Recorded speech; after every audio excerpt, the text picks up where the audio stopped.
Hello welcome back everyone. So good morning to all of you guys. सो आज की जो हम बात करने वाले हैं ना, एक ऑसम सा टॉपिक है, प्यारा सा है, जो हमारी बहुत हेल्प करने वाला आगे नेक्स्ट आने वाले चैप्टर रोटेशनल मैकेनिक्स में। बट इसका थोड़ा सा फील आपको लेना पड़ेगा। मतलब सर किस टॉपिक की बात कर रहे हो आप? मैं बात कर रहा हूँ सेंटर ऑफ मास के कंसेप्ट की। ओके, तो आज हम डिस्कशन करने वाले हैं, मस्त तरीके से सेंटर ऑफ मास की डिस्कशन करने वाले हैं। सबसे पहले आपको ये पता होना चाहिए, जो सेंटर ऑफ मास है, वैसे तो उसके नाम में क्लियर है, ठीक है, तो ये डिपेंड करता है दोस्तों कि जब हम किसी पार्टिकल सिस्टम की बात करते हैं, मतलब पॉइंट सिस्टम की बात करते हैं, मतलब एक ऐसा पॉइंट जिसके पास मास तो है लेकिन साइज नहीं होता है, ठीक है, तो नो प्रॉब्लम एट ऑल, वहां पे कोई प्रॉब्लम नहीं आती है, ठीक है। ओके, एक बॉडी के मोशन की जब हम बात करते हैं तो लिटिल बिट वहां पे कहीं ना कहीं कुछ कंफ्यूजन क्रिएट हो जाते हैं। आप बोलोगे यार सर बॉडी तो ना डिफरेंट डिफरेंट शेप में हो सकती है, यूनिफॉर्म भी हो सकती है, नॉन यूनिफॉर्म भी हो सकती है, ऑब्वियसली, है ना। तो उनकी जो मोशन है वो किस तरीके से डिसाइड की जाती है, और उनका जो एक सेंटर होगा पर्टिकुलर, जहां पे उसका टोटल मास हम कंसंट्रेटेड मानेंगे कि भाई उस बॉडी के अंदर, चाहे वो यूनिफॉर्म हो या नॉन यूनिफॉर्म है, किस तरीके से एडजस्ट करता है ये सेंटर ऑफ मास नाम की चीज। तो जैसे कि यहाँ पे बिल्कुल क्लियरली मैं बोल रहा हूं सेंटर ऑफ मास, ठीक है। तो देखो भाई, सेंटर ऑफ मास की हम यहाँ पे बात करने वाले हैं, थोड़ा सा आपको इसको समझना पड़ेगा प्रैक्टिकली, ठीक है।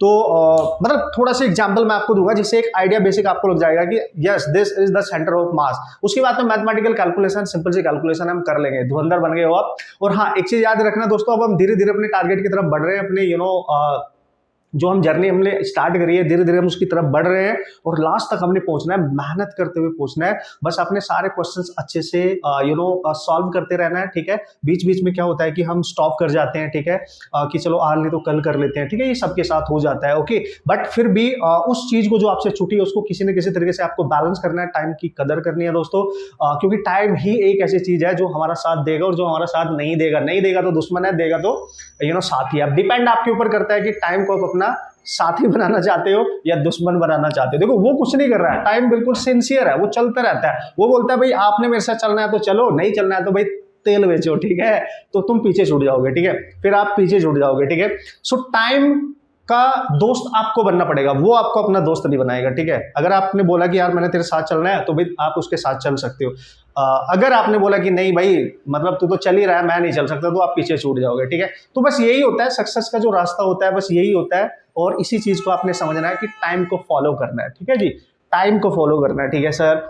अब देखो यार, जैसे मेरे पास ये कप है, ये यही मान लो, ये मार्कर ही मान लो आप, ठीक है। तो इस मार्कर की अगर मैं बात करूं, उसकी जो शेप है एक डेफिनेट शेप से आपको नजर आ रही होगी। बस ये कैप को अगर छोड़ दे जाए, उसको यहाँ से निकाल दो, तो यूनिफॉर्म डिस्ट्रीब्यूशन ऑफ मास है, ठीक है। ये एक छोटी सी देख सकते हो, ये इंक, और इसको मान सकते हो आप, ठीक है। ऊपर मास कम है, नीचे ज्यादा है, ठीक है। तो हमें पता है क्या डिसाइड करना है कि यार सर ये जो डिफरेंट डिफरेंट मास है ना, ऊपर कम है नीचे ज्यादा है, तो इसका ओवरऑल सेंटर कहाँ होगा। एक कॉमन सेंस अगर आप लगाओगे कि अगर एक यूनिफॉर्म स्ट्रक्चर मैं लूं, यूनिफॉर्म से स्ट्रक्चर ले लूं, जैसे ये बुक ले लेता हूं, ठीक है, ये बुक अगर मैंने ले ली है तो बिल्कुल ये एक जैसी है, मतलब यूनिफॉर्म स्ट्रक्चर है, तो आप क्लियरली बता दोगे सर ये सारा मास ना यूनिफॉर्मली डिस्ट्रीब्यूटेड है, और इसका सेंटर जो होगा ना, मास का सेंटर की बात कर रहा हूं मैं, ध्यान से समझना, सेंटर ऑफ मास, ठीक है, मास के सेंटर की बात कर रहा हूं, इसमें जो डिस्ट्रीब्यूटेड है इस बॉडी के अंदर, बॉडी है क्योंकि एक शेप है इसके पास डेफिनेटली, तो इसका बिल्कुल सेंटर में होगा, ठीक है, यहां पे होगा, ठीक है, इसका बिल्कुल सेंटर पे होगा मास, मतलब यहां पे आप इसको बैलेंस भी कर सकते हो, वो बाद में बातें करेंगे। तो ये डेफिनेट शेप है, पहले तो ये समझो, ठीक है सर। अगर मैं इस कप की बात करूं, देखो एक कप है, तो यहां तक तो बिल्कुल डेफिनेट है, लेकिन कुछ मास इधर निकल गया है, ठीक है, तो कुछ मास इससे अलग हो गया, तो नॉन यूनिफॉर्म टाइप का डिस्ट्रीब्यूशन होगा। अगर इसको मैं छुपा दूं तो पूरा एक जैसा है, ठीक है, समझना, लॉजिक पे आऊंगा मैं धीरे धीरे, पहले आप देखते जाओ मैं करने क्या चाह रहा हूं, ठीक है। अब इसको देखो, इस चीज को देखो, ठीक है, इसका जो मास है ये फ्लैट है, ये थोड़ा सा ऊपर को उठ गया है, ठीक है, तो ये नॉन डिस्ट्रीब्यूशन, मतलब यूनिफॉर्म टाइप का डिस्ट्रीब्यूशन हो गया, इधर डिफरेंट डायरेक्शन में चला गया, इधर अलग हो गया, ठीक है। तो ये क्या है, ऑब्जेक्ट। अगर इन ऑब्जेक्ट को हम फेंकेंगे तो ये ऑब्जेक्ट तो क्या ही बोलोगे, इनको बॉडीज ही बोलोगे आप तरीके से, ठीक है। तो जब फेंकेंगे तो ये एक डिफरेंट टाइप की सिचुएशन, मतलब डिफरेंट टाइप की मोशन को ये फॉलो कर लेते हैं, ठीक है। बट अगर आप एक पर्टिकुलर छोटे से प्यारे से ऑब्जेक्ट की बात करो, जैसे मैंने इसको ऑब्जेक्ट मान लिया, इसके पास मास तो है लेकिन इसका साइज हम नेग्लिजिबल मान रहे हैं, बहुत छोटा सा है, तो जब इसको फेंकेंगे ना, इसको हम फेंकेंगे तो कोई फर्क नहीं पड़ेगा, ये जैसी मोशन फॉलो कर रहा है वो एज इट इज हम उसको कंसिडर करेंगे, इजी सा पाथ ये फॉलो कर लेगा। लेकिन जब एक बहुत डिस्टर्ब सी बॉडी की हम बात करते हैं, जिसका मास बहुत ही डिफरेंट तरीके से नॉन यूनिफॉर्मली डिस्ट्रीब्यूटेड होता है, उसकी अगर हम बात करते हैं, वहां पंगे हो जाते हैं दोस्तों, ठीक है। कैसे सर? मतलब अगर हम एक ऑब्जेक्ट की बात कर रहे हैं तो नो प्रॉब्लम, ऑब्जेक्ट के पास मास तो है, इसको बोलेंगे हम पॉइंट ऑब्जेक्ट, ठीक है। अभी मैं इस पे नहीं आ रहा हूं, पहले आपको थोड़ा सा समझाने की कोशिश करूंगा, फील करने की कोशिश करेंगे कि ये जो हम पढ़ने जा रहे हैं सेंटर ऑफ मास, ये पढ़ क्यों रहे हैं, इसका एप्लीकेशन क्या है, ये जानना बहुत जरूरी होता है यहाँ पे, ठीक है। सो पॉइंट ऑब्जेक्ट का मतलब होता है मास तो है लेकिन इसका जो साइज होता है गाइस वो नेग्लिजिबल है। साइज हम बिल्कुल इसका खत्म मान के चलते हैं, जीरो फिगर, ठीक है। ओके, इस तरीके से मान सकते हो। तो मास तो होगा ऑब्वियसली, लेकिन साइज जीरो मान लिया आपने, मतलब बहुत कम मान लिया, ठीक है। लेकिन अगर एक बॉडी की बात करो, बॉडी को आप यूनिफॉर्म भी मान सकते हो, ऐसे एक रिंग भी ले सकते हो, या एक सर स्फीयर ले सकते हैं, उसमें वो हैवी बॉडी होगी, पूरी में मास होगा, पूरे वॉल्यूम में मास होगा। जरूरी नहीं है ऐसा ही लेना है सर, आप ऐसा भी तो ले सकते हो। यस, देखो ऊपर मास कम है, नीचे का ज्यादा हो गया, ठीक है। सर आप ऐसी ऑब्जेक्ट भी ले सकते हो, यस ये मास देखो कम है, ये वाला इधर ज्यादा हो गया, तो कैसा भी ले सकते हो। आपने बोला यार सर अगर मैं ऐसा बॉडी ले लूं इस तरीके से, ये तो बहुत ही अजीब है, तो यस ये ले सकते हो, इधर का मास कुछ ज्यादा नजर आ रहा होगा, इधर का मास कुछ आपको कम नजर आ रहा होगा।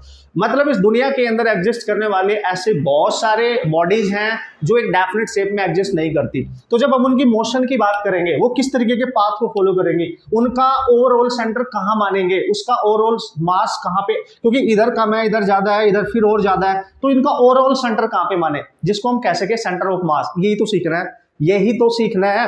और दोस्तों ये बहुत कमाल की चीज है। अगर आप इंजीनियरिंग में जाओगे, साइंस और फिजिक्स की बात करोगे, तो उसका बहुत ब्रॉड लेवल पे यूज होता है चीजों की डिजाइनिंग करने में, ठीक है। जब आप व्हीकल्स की बात करते हो, बिल्डिंग्स की बात करते हो, तो सेंटर ऑफ मास का इसको इस तरीके से भी बोल सकते हैं बैलेंसिंग, ठीक है। दिस इज बैलेंसिंग पॉइंट, ठीक है। किसी भी बॉडी का, किसी भी सिस्टम का बैलेंसिंग पॉइंट होता है, मतलब उस बॉडी की बैलेंसिंग इस पॉइंट पे डिपेंड करती है। वही सीखना है धीरे धीरे। कैलकुलेशन कैसे करेंगे वो तो टेंशन मत लो, टेंशन नहीं लेने का बॉस, वो मैं सिखाऊंगा mathematically, no problem at all. पहले फील करो कि ये हो क्या रहा है। यहां पे आप देखते ही बता दोगे सर ये ना यूनिफॉर्म से स्ट्रक्चर है, इसका ओवरऑल सेंटर कहीं ज्योमेट्रिकल होगा, यहाँ पे जो इसका ज्योमेट्रिकल सेंटर होगा, और इसका भी कहीं यहाँ पे होगा। उसका लॉजिक मैं बताऊंगा, ठीक है।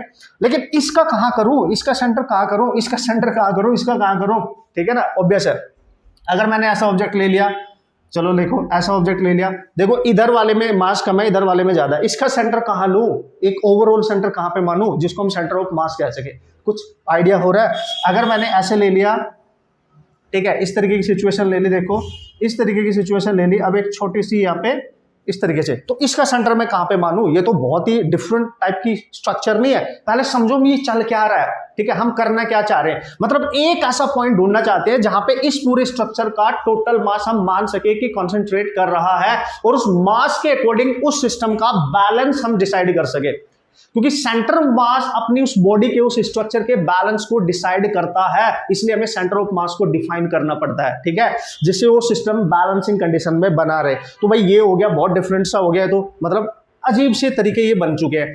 तो अब थोड़ा सा लॉजिक आप इनको देख के पता लगा लिया होगा आपने कि अच्छा यार सर अगर यूनिफॉर्म से स्ट्रक्चर है तो ज्योमेट्रिकल सेंटर पे हम सेंटर ऑफ मास बोल सकते हैं। Yes yes yes.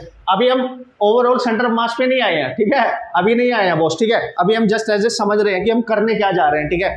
चाहते क्या है? चाहते हम ये है कि अगर एक पॉइंट ऑब्जेक्ट है तो नो प्रॉब्लम, यही पॉइंट ऑब्जेक्ट है, छोटा सा मास है, ये इसका सेंटर हो गया, इसमें तो कोई टेंशन ही नहीं है। लेकिन अगर पूरी बॉडी है, पूरी बॉडी में देखो मास है, ठीक है, ये अगर मैं सेंटर मान भी लूं यहाँ पे, तो इसके चारों ओर एक जैसा मास है, ठीक है।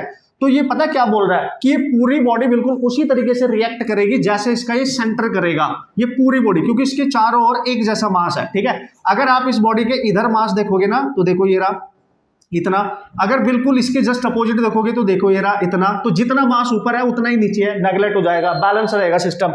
वैसे ही आप इधर देख लो, जितना मास इधर है वैसे ही इधर है, तो ये जो सेंटर इसका रिएक्ट करेगा ना एक पॉइंट की तरह। अगर इसके सेंटर को मैं एक पॉइंट मास मान लूं, ठीक है, तो जैसे ये पूरी बॉडी रिएक्ट करेगी अपनी मोशन सिचुएशन को, वैसे ये पॉइंट मास करेगा। तो हम पता क्या करते हैं, पूरी बॉडी को हटा के उसका सेंटर केवल पकड़ लेते हैं छोटा सा, उसको एनालाइज करना इजी होता है, उसके पाथ को एनालाइज करना इजी होता है, ठीक है। मतलब हमारा मेन फोकस रहता है कि इस पूरे सिस्टम का कहां पे, इसके अंदर कहां पे है ना। इसके अंदर का मतलब यहां पे 2 पॉइंट यूज किए जाते हैं, एक इनसाइड द बॉडी और एक आउटसाइड, ये मैं बताऊंगा आपको इसका मीनिंग क्या है। इनसाइड आउटसाइड का मीनिंग क्या है? Inside the mass, inside the matter और आउटसाइड द मैटर, इसका मतलब ये है the centre of mass, that particular point जिसको हमने सेंटर ऑफ मास बोला है, वो मास के अंदर भी एग्जिस्ट कर सकता है, उससे बाहर भी कर सकता है। बट मेन लॉजिक क्या बताना चाह रहा हूं मैं कि इस पूरी बॉडी को हटा के अगर हम केवल इसके सेंटर की स्टडी करें तो कोई फर्क नहीं पड़ेगा।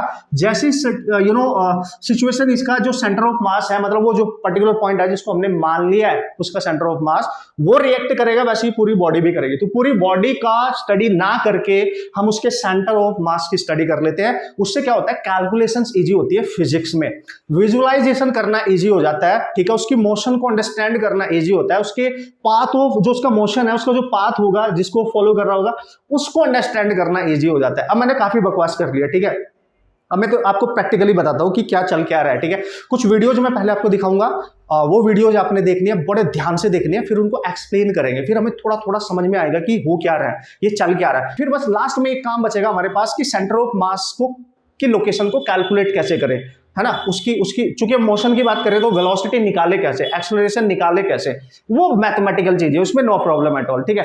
तो आप देख लो डिफरेंट डिफरेंट स्ट्रक्चर्स होते हैं, तो उनके अंदर जैसे इसी को देख लो, यहाँ पे कम मास है, यहाँ पे ज्यादा है, तो इसका सेंटर यहाँ पे होगा, यहाँ पे होगा, कहाँ होगा, या इधर होगा, कहाँ होगा, वो सेंटर जहां पे इस पूरी बॉडी का सेंटर ऑफ मास, मतलब सेंटर मैं एज्यूम कर सकूं कि वहां पे मास कंसंट्रेट कर रहा है। अब थोड़ा सा लॉजिक आपका क्लियर हुआ होगा, मतलब सेंटर ऑफ मास वो पॉइंट होता है जहां पे हम एज्यूम कर लेते हैं उस पूरे सिस्टम का, पूरी बॉडी का mass is to be concentrated. Okay, तो ये आपने समझना है, क्लियर है, ठीक है बॉस। तो ये थोड़ी सी जो मैंने बकवास करी है, ये थोड़ा सा इसलिए समझाने के लिए करी है कि आप समझ जाओ कि मैं करने क्या जा रहा हूं। मैं यहां पे डिसाइड करने जा रहा हूं कि सेंटर ऑफ मास की लोकेशन को कैसे सेट करते हैं, चाहे तो वो यूनिफॉर्म सिस्टम हो, पार्टिकल सिस्टम हो, या फिर नॉन यूनिफॉर्म बॉडीज हो, है ना, कैसी भी बॉडीज हो जिनकी शेप डेफिनेट हो, जैसे गोल गोल लड्डू सा है ये, ठीक है, लेकिन ये कुछ और ही हो गया अजीब से, तो ये डिसाइड करना, ठीक है। चलो स्टार्ट करें। अब मैं वीडियो दिखा रहा हूं, उस वीडियो को ध्यान से देखना, फिर उसको डिस्कस करेंगे बढ़िया तरीके से। उससे क्या होगा, आपका बेसिक लॉजिक बहुत अच्छे से क्लियर हो जाएगा। ओके,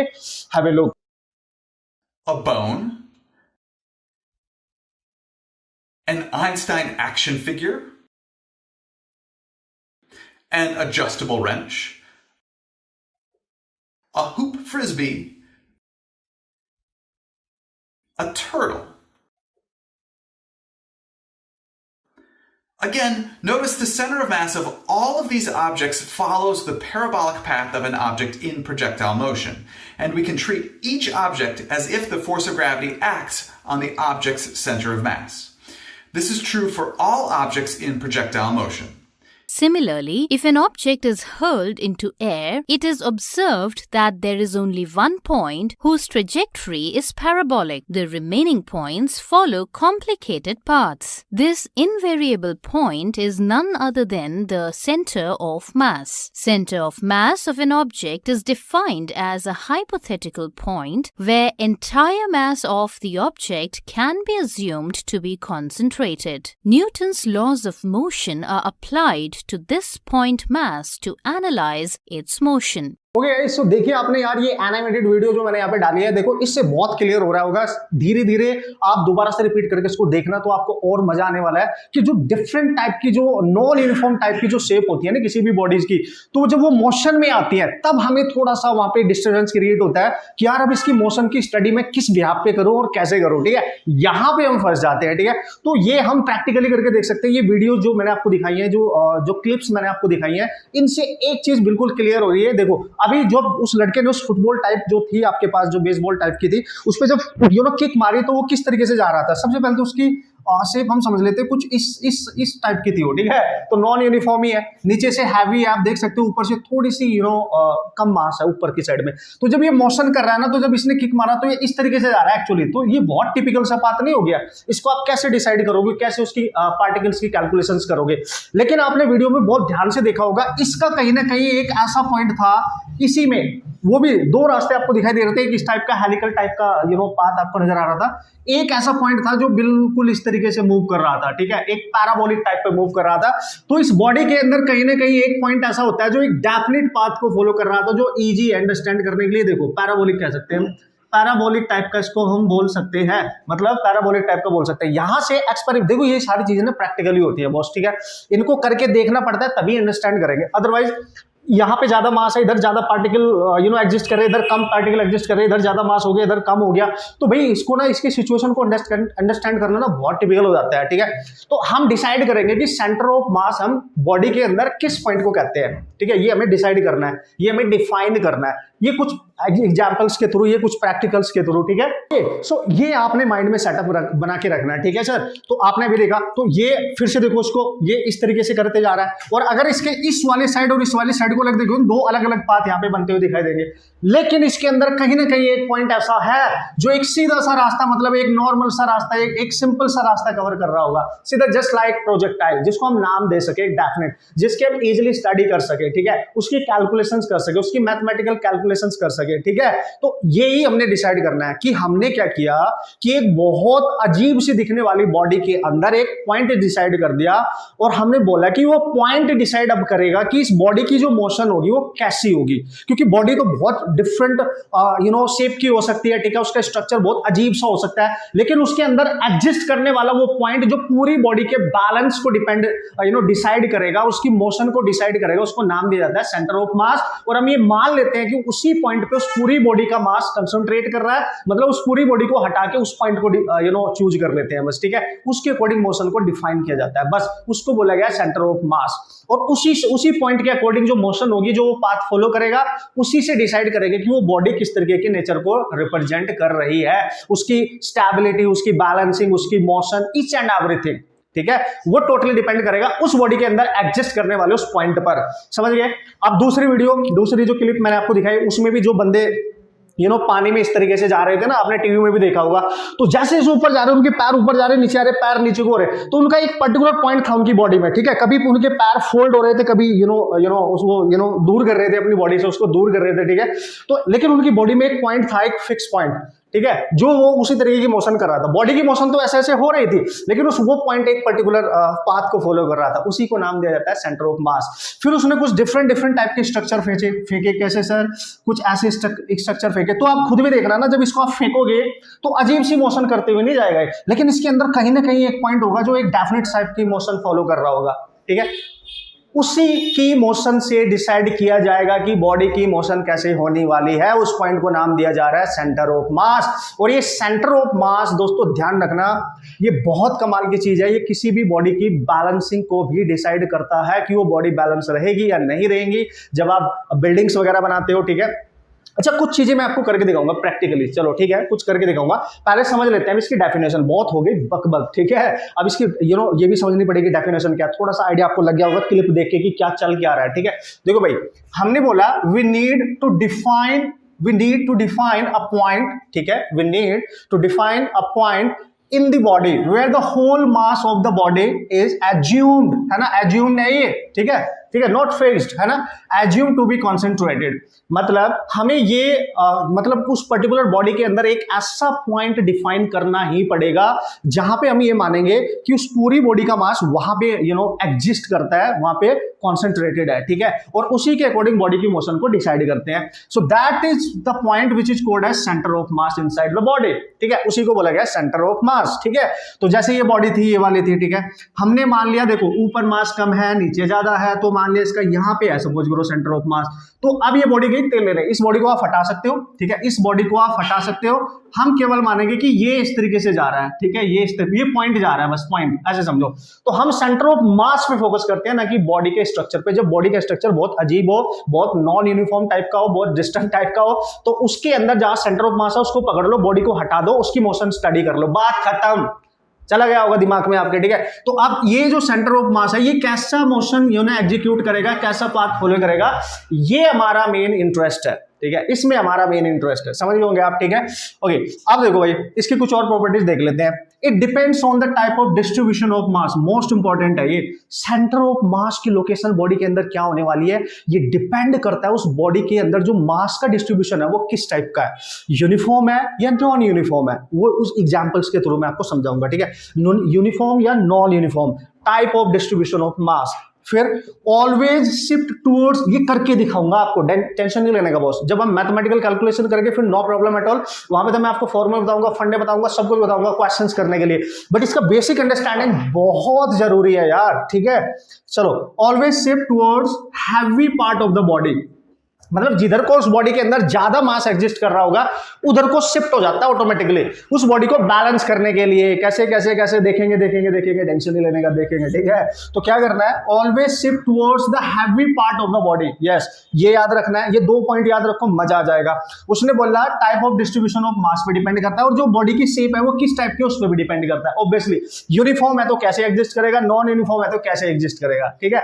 तो इसके कुछ एग्जांपल्स में दे रहा हूं, इसको प्रैक्टिकली करके दिखाऊंगा, ठीक है। ऐसे बना के भी दिखा दूंगा बट प्रैक्टिकली करके देखेंगे। तो ये डेफिनेशन बस याद रखनी है, ठीक है, ये डेफिनेशन बस याद रखनी है। मतलब किसी भी टाइप का स्ट्रक्चर हो बॉडी का, उसके अंदर एक ऐसा पॉइंट एग्जिस्ट करता है जहां पे उस सारी बॉडी का मास हम एग्जिस्ट करता हुआ मान लेते हैं, क्योंकि वो बॉडी डिफरेंट पॉइंट मासेस से बनके बनी होगी, छोटे छोटे पार्टिकल से मिलकर बनी होगी। यार क्या बात कर रहे हो। तो वो सारे पार्टिकल मिलके एक अपना कॉमन सेंटर बनाएंगे, उस कॉमन सेंटर पे उस पूरी बॉडी का मास एग्जिस्ट करेगा, उसी को कहते हैं सेंटर ऑफ मास। अब देखो यार, बहुत बकवास मैंने कर दी है, इतनी बकवास में करता नहीं हो थियोरेटिकल कंसेप्ट में, बट चूंकि ये समझना बहुत जरूरी है, क्योंकि ये लोगों को दिमाग में ही नहीं एंटर करता, और इसका क्वेश्चन हर साल आता है। वो इजी होता है फिर भी नहीं होता, क्योंकि हमारी बेसिक अंडरस्टैंडिंग ही नहीं होती, ठीक है। लेकिन क्वेश्चन आपका गलत नहीं करने दूंगा, ठीक है, आप टेंशन मत लो, क्वेश्चन तो डेफिनेटली क्रैक करके आएंगे और सही करके आएंगे, ठीक है। ओके, इस तो थोड़ा सा और झेलना पड़ेगा, फिर मेरी बकवास और थोड़ी सी सुननी पड़ेगी आप लोगों को आज, ठीक है।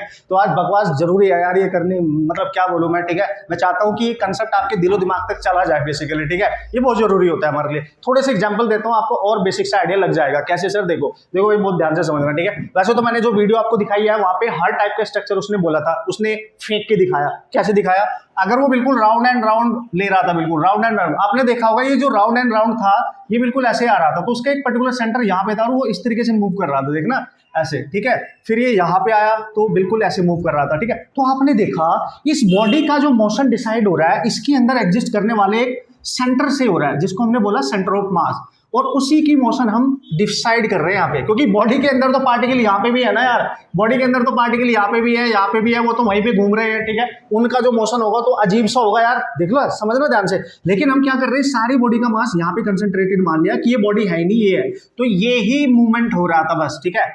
अगर हम डेफिनेट शेप की बात करें, ठीक है। लेकिन आप बोलोगे यार सर, अगर यहाँ पे एक पार्टिकल मान ले तो देखो उसका स्ट्रक्चर यहाँ है, उसकी मोशन यहाँ है, तो ये तो अजीब नहीं बन जाएगा, आगे भी चल रहा है, घूम भी रहा है, ठीक है, तो बहुत अजीब बन जाएगा, बहुत अजीब सा पाथ को फॉलो करेगा, ठीक है।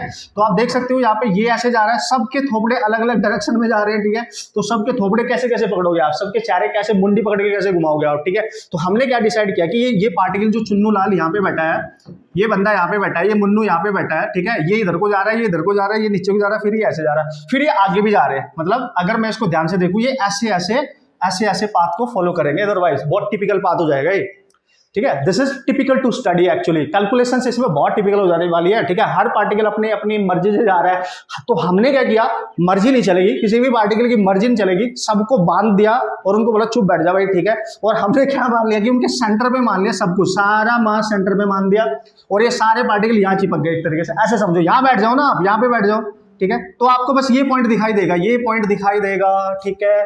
और इसी पॉइंट के रिस्पेक्ट में इसकी स्टडी, और ये इस पॉइंट का जो पाथ है वो बहुत सिंपल है, देखो, क्योंकि आपने प्रोजेक्टाइल में पढ़ा है कि सर ये प्रोजेक्टाइल टाइप का पाथ है, लेकिन ये तो बहुत अजीब है, कैसे करेंगे भाई, ठीक है। This is very typical, science में बहुत टिपिकल हो जाएगा, इसका स्टडी करना। क्लियर हुआ। अब आप क्या बोलोगे सर, अब मैंने बोला, देखो भाई, अब मैंने बोला कि सपोज करो मैं इस तरीके की सिचुएशन ले रहा हूं, ठीक है, एक इस तरीके का ऑब्जेक्ट ले रहा हूं, this is the object, something like that, ठीक है, ऐसा मान लो आप, ठीक है। तो मैंने माना कि सपोज करो इसका जो सेंटर ऑफ मास है ना, मैं मान लेता हूं जस्ट कि यार यहाँ पे लाई कर रहा है ना, मुझे नहीं पता कहाँ लाई कर रहा है, बस मैंने मान लिया कि यहाँ पे लाई कर रहा है, सपोज करो। तो जब इस बॉडी को मैं फेंकूंगा, आप इमेजिन करो ये बॉडी का ये जो चेहरा है ना, ये फिर नीचे आएगा, फिर ऊपर जाएगा, लेकिन अगर आप देखो उसमें जो क्लिप मैंने आपको दिखाई है, ये पॉइंट एक डेफिनेट पाथ को फॉलो कर रहा था ऐसे, ठीक है। ये कहीं यहाँ हो, बॉडी यहाँ पे, बॉडी से मतलब नहीं है, इस पॉइंट की लोकेशन से मतलब है किस तरीके का पाथ फॉलो कर रहा है, ठीक है। ये भी इसी तरीके का पाथ फॉलो कर रहा था, ठीक है। तो हमारा जो इंटरेस्ट रहता है वो बॉडी के, जब बॉडी बहुत बड़ी बॉडी की हम बात करते हैं, नॉन यूनिफॉर्म, नॉन और यूनिफॉर्म बॉडी के स्ट्रक्चर की बात करते हैं, तो हमारा सारा फोकस रहता है उसके सेंटर ऑफ मास को डिफाइन करने में, जिससे उसकी मोशन, उसकी स्टडी करना हो जाए इजी, बस खत्म, ठीक है। अगर कोई बॉडी लीनियर मोशन कर रही है, देखो मान लो एक बॉक्स ले लो आप, ठीक है जी। अब आपको आप क्लियर देखते ही बता दोगे सर ये जो बॉक्स है ना, मैंने बोला हाँ बोलो बोलो बोलो बोलो, मैं पहले पॉइंट को डिफाइन कर रहा हूं यहाँ पे आप धीरे धीरे। कौन सा सर? कि जो सेंटर ऑफ मास होता है वो बॉडी के अंदर कहां पे एग्जिस्ट करेगा, और डिपेंड करता है कि उस बॉडी के अंदर जो मास का डिस्ट्रीब्यूशन हो किस टाइप का, बॉडी की शेप किस टाइप की है, कहीं पे ज्यादा मास हो सकता है, कहीं पे कम हो सकता है। अब मैं उस पे आ रहा हूं, पॉइंट नंबर 1, पॉइंट नंबर, बस 2 पॉइंट समझाऊंगा फिर हम डायरेक्ट अपने कंसेप्ट पे आ जाएंगे। ठीक है भाई, चलो भाई देखो, तो यहाँ पे क्या है, सेंटर इसका यही होगा क्योंकि यूनिफॉर्म है। आप देखो इस सेंटर के इधर देखो, ऊपर देखो, नीचे देखो, एक जैसा मास है, कहीं पे कम नहीं कहीं पे ज्यादा नहीं, एक मिड पॉइंट हो गया एक तरीके से। तो अगर मैं ना फोर्स यहाँ पे अप्लाई करूंगा ना चांदी, बिल्कुल सेंटर से पास होती हुई एक्शन लाइन पे, ठीक है फोर्स, तो ये पूरा डब्बा एक साथ चलेगा और उसके हर पार्टिकल इसी डायरेक्शन में जाएंगे, इसके हर पार्टिकल, यानी ये ट्रांसलेटरी टाइप की मोशन करेंगे, ट्रांसलेटरी टाइप की ये मोशन करेंगे।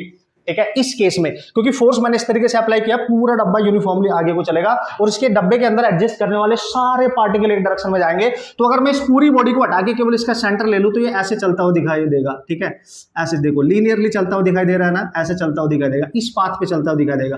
थोड़ा थोड़ा समझ में आ रहा है? पूरी बॉडी को हटा दो और ये ऐसे चलेगा। जब हम इसको ट्रांसलेटरी मूवमेंट दे रहे हैं, इसके बिल्कुल सेंटर के अलोंग फोर्स अप्लाई कर दिया तो बिल्कुल सीधा जा रहा है। जब हमने इसको फेंका तो ये ऐसे घूमते हुए जा रहा है। ठीक है, तो उसका पाथ बहुत अजीब सा आ रहा था। ठीक है, यही तो समझना है। ठीक है, यही समझना है हमने।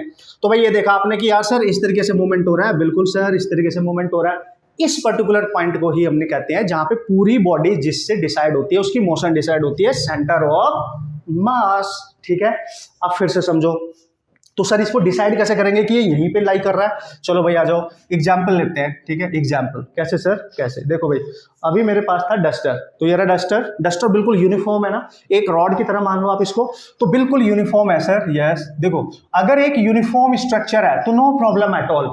अगर इसकी लेंथ एल है दोस्तों, लेंथ एल है, तो इसको, इसकी मोशन को, या इसका बैलेंसिंग पॉइंट यू कैन से, या इसका centre of mass you can से, अब आप धीरे धीरे समझ रहे हो कहां पे सेट होगा, बिल्कुल ऐसे पॉइंट पे होगा जहां पे उसके दाएं बाएं लेफ्ट राइट कहीं भी देखो आप मास का डिस्ट्रीब्यूशन एक जैसा होना चाहिए।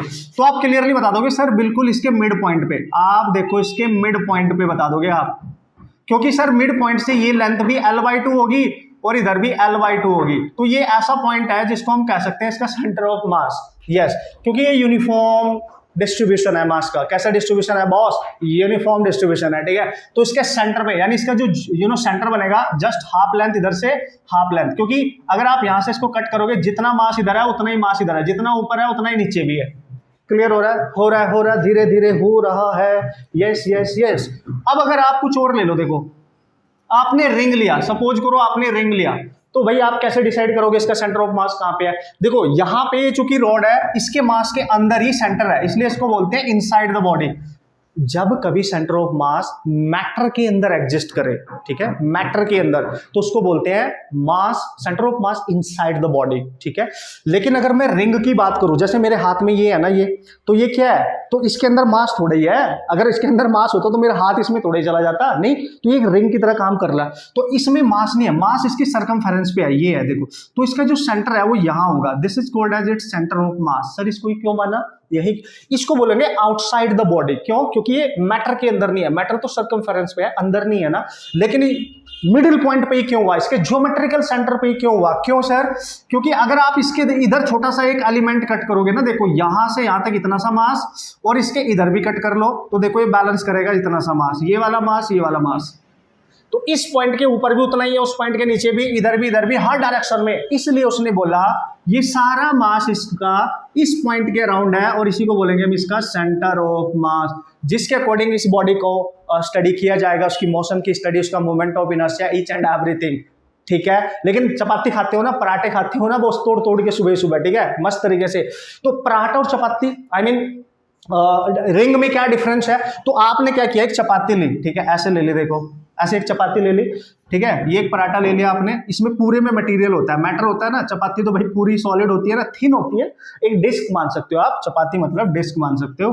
तो अगर ये मैटर है, ये इस पूरी में मैटर है, तो यार देखो अगर इसका सेंटर यहाँ है ज्योमेट्रिकली, आप देखो इधर देखो, ऐसे देखो, कैसे भी कट करो, ये इसका ज्योमेट्रिकल सेंटर है। ठीक है, तो डिस्क हो, रिंग हो, कुछ भी हो, ज्योमेट्रिकल सेंटर पे ही माने जाएगा उसका सेंटर ऑफ मास, क्योंकि इसी सेंटर के इधर भी सेम है, इधर भी सेम है, इधर भी सेम है, इधर भी सेम है, इधर भी सेम है, हर जगह एक जैसा मास है महाराज, हर जगह एक जैसा मास एग्जिस्ट कर रहा है, मतलब उस पॉइंट के लेफ्ट राइट अप डाउन एक जैसा मास का डिस्ट्रीब्यूशन होगा तो उसका ज्योमेट्रिकल सेंटर को ही हम बोलेंगे सेंटर ऑफ मास, ठीक है। अब वो स्फीयर हो, राउंड फिगर है ना, बिल्कुल यूनिफॉर्म फिगर्स हैं। लेकिन वापस आ रहा हूं मैं, ठीक है, आ जाओ। अगर सर ऐसा हुआ तो मैंने बोला कैसा, अगर सर ऐसा हुआ तो आप देखना भाई, अगर ऐसा स्ट्रक्चर हुआ तो आप देखो मैंने क्या एक पॉइंट लिखा था आपको कि मास हमेशा शिफ्ट करता है towards the heavy part of the body, जिधर को ज्यादा सेंटर ऑफ मास शिफ्ट करता है, जिधर को बॉडी के अंदर ज्यादा मास होगा। तो यार इधर ना मास कम है, ये वाला पोर्शन में मास कम है, इधर ज्यादा है, तो कहीं ना कहीं इस बॉडी का जो सेंटर ऑफ मास होगा ना वो यहाँ कहीं होगा, इधर कहीं होना चाहिए, ठीक है। जिधर को ज्यादा मास है उधर को होगा और यहीं से बॉडी का बैलेंसिंग डिसाइड होगा, ठीक है। इसकी जो मोशन होगी वो इस पॉइंट के अराउंड होगी, तो जिधर को ज्यादा मास है उधर को शिफ्ट कर दो, बात खत्म, ठीक है। जिधर को ज्यादा मास है उधर को शिफ्ट कर दो। कैसे सर, देखो सपोज करो मैंने क्या किया, इस तरीके का स्ट्रक्चर एक मैं यहाँ पे बना रहा हूँ, सिंपली आप देख के बता सकते हो। जैसा आपका जो बैट होता है ना, बैट, ठीक है, ये आपका बैट था, सबने क्रिकेट खेला ही होगा बॉस, ठीक है, क्रिकेट तो सबने खेला ही होगा, ठीक है। तो ये इधर मास का डिस्ट्रीब्यूशन कम है, ठीक है। अगर आप देखो बॉटम में हैवी बनाया जाता है, हमेशा बॉटम साइड हैवी बनाई जाती है, याद करो बॉटम साइड हैवी बनाई जाती है बैट की। जब बैट पे बॉल लगती है ना फटाक से जाती है और नीचे का साइड हैवी होता है, तो इसमें यहाँ पे तो डिस्ट्रीब्यूशन भी डिफरेंट है। ये देखो ये बड़ा एरिया यहाँ पे कवर कर रहा है, ये छोटा सी एरिया में ही मास है, ये कम मास है, इधर ज्यादा मास है, ऊपर से बॉटम साइड और भी हैवी होती है, तो इधर को कहीं सेंटर ऑफ मास होगा हैवी साइड को, इधर को इसका, ठीक है, क्योंकि ये यूनिफॉर्म स्ट्रक्चर नहीं है। अगर ये यूनिफॉर्म होता ना पूरा ऐसे के ऐसे, तो इसका सेंटर में होता कहीं, इसका जो भी मिडिल ज्योमेट्रिकल सेंटर होता, ठीक है, मिडिल पॉइंट होता। धीरे धीरे क्लियर हो रहा है, यस। तो जहां पे सेंटर ऑफ मास जो शिफ्ट कर सकता है, that will depend upon the shape of the body and the type of distribution of मास। जिधर को मास हैवी होगा, एक और चीज देखो, एक और चीज यही बता दूं, चलेगा। देखो सपोज करो गाइस इस तरीके से आपने देखा, ठीक है सर, अभी और मजा आएगा, आपको प्रैक्टिकली बता रहा हूं, जैसे आपने किया है, जैसे सबने किया है, ये सब करते हैं, इसको सब करते हैं भाई। खाना तो सभी खाते हैं ना, रोटी तो सभी खाते हैं ना, चपाती सब सभी खा रहे हैं ना यार, पराठे तो सभी तोड़ रहे हैं ना यार, ठीक है। चलो आ जाओ, देखो अभी आपके पास मम्मा ने आपको क्या दिया, एक पराठा दिया या चपाती दी, ठीक है, अच्छी बात है सर। तो अभी आपने इसको छेड़ा नहीं है, खाया भी नहीं इसमें से कुछ भी, तो इसका जो सेंटर होगा जहां पे सारा मास हम कंसंट्रेटेड मानते हैं, वो ये रहा सेंटर ऑफ मास। ये क्यों होगा, ये दिख रहा है, इधर देखो, ऊपर देखो, एक जैसा मास है, इसके चारों ओर मास का डिस्ट्रीब्यूशन सेम है, इक्वल होना चाहिए, इक्वल। लेकिन जैसे एक बच्चे ने यहां से एक बाइट तोड़ी और खा ली, ये इतना खा लिया, आपने क्या किया, एक बाइट तोड़ी और खा लिया, अब देखो उसका स्ट्रक्चर चेंज हो गया। अब आप खुद देख के बता सकते हो यार सर इधर से ना मास कम हो गया है, तो अगर इस पॉइंट के मैं इस साइड देखूं मास कम हो गया है, इस साइड में ज्यादा है, तो ये पॉइंट ना ज्यादा की तरफ शिफ्ट करेगा। अब इसका नया सेंटर ऑफ मास यहाँ होगा। लॉजिक क्लियर हुआ? सेंटर ऑफ मास अपने अकॉर्डिंग हमेशा उधर को शिफ्ट हो जाता है जिधर को बॉडी में ज्यादा मास एंटर कर रहा है, ज्यादा मास एग्जिस्ट कर रहा है, क्योंकि बॉडी की बैलेंसिंग उसी पॉइंट पे डिपेंड करती है ना महाराज, ठीक है। समझ गए होंगे लॉजिक, अब आपको क्लियर हो रहा होगा, ठीक है। आप बोलोगे यार सर क्या बात कर रहे हो, हाँ यही बात कर रहा हूं। अगर और खा लिया ना आपने तो ये और शिफ्ट कर जाएगा, इतना सा रह गया, देखो अभी इसके पास आ गया तो यहां नहीं होगा, थोड़ा और इधर को शिफ्ट कर जाएगा, ऐसे ऐसे शिफ्ट करता है, ठीक है। और ऐसे पॉइंट पे जाके एग्जिस्ट करेगा जो उस बॉडी का ओवरऑल एक मिड पॉइंट हो जाए और वहां से बॉडी को बैलेंस कर सके, ठीक है, बॉडी को बैलेंस कर सके, ठीक है। तो भाई ये थोड़ी सी थ्योरी है जो मैं आपको समझाने की दोस्तों कोशिश कर रहा हूं। अब लास्ट पॉइंट जो मैं यहाँ पे समझाऊंगा आपको, व्हाट इज दैट सर, कि भाई centre of mass he decide करता है बैलेंसिंग ऑफ द बॉडी, यानी इसको बैलेंस पॉइंट भी कहते हैं, इसको बैलेंस पॉइंट का नाम भी दिया गया। कैसे, ये बहुत धुरंधर चीजें है, दुनिया में जो बड़ी बड़ी मल्टी स्टोरेड बिल्डिंग बनती है ना महाराज, ठीक है, वो इसी पे, इवन हमारी बॉडी का स्ट्रक्चर यार, अभी मैं खड़ा हूं ऐसे सीधे, कोई प्रॉब्लम नहीं है, मेरा सेंटर ये रहा, यहाँ पे मेरा सेंटर मान लिया मैंने, ठीक है, ये मैंने सेंटर मान लिया, ठीक है, तो ऑब्वियसली कोई डिस्टर्बेंस नहीं है बॉडी के अंदर, ठीक है। मैं ऐसे हो जाऊं, ऐसे हो जाऊं, ऐसे हो जाऊं या ऐसे हो जाऊं, गिरूंगा ही नहीं, ठीक है, जब तक इसको डिस्टर्ब नहीं करूंगा। ये डिस्टर्ब होना चाहिए, ठीक है, ये सेंटर मेरा डिस्टर्ब होना चाहिए। सर कैसे होगा डिस्टर्ब, आपने देखा होगा अगर बचपन में कभी आपने बकेट, अभी भी उठाई होगी, नहाते तो हो ना, बाल्टी उठा के लेके जाते हो ना, बकेट उठा के पानी भर के, जब हम बकेट को उठाते हैं ना तो हमारी बॉडी झुक जाती है, ऐसे क्यों झुकती है, अबे ये क्या बन गया, ओ तेरी ये क्या बन गया, पुष्पा झुकेगा नहीं सारा, नहीं, ओके। सो मूवी देखी होगी ना सबने, तो वो ऐसे झुक जाता है, लाइक उसका सेंटर ऑफ मास शिफ्ट हो रखा है। नहीं नहीं, ऐसे ही बोल रहा हूँ यार, ओके।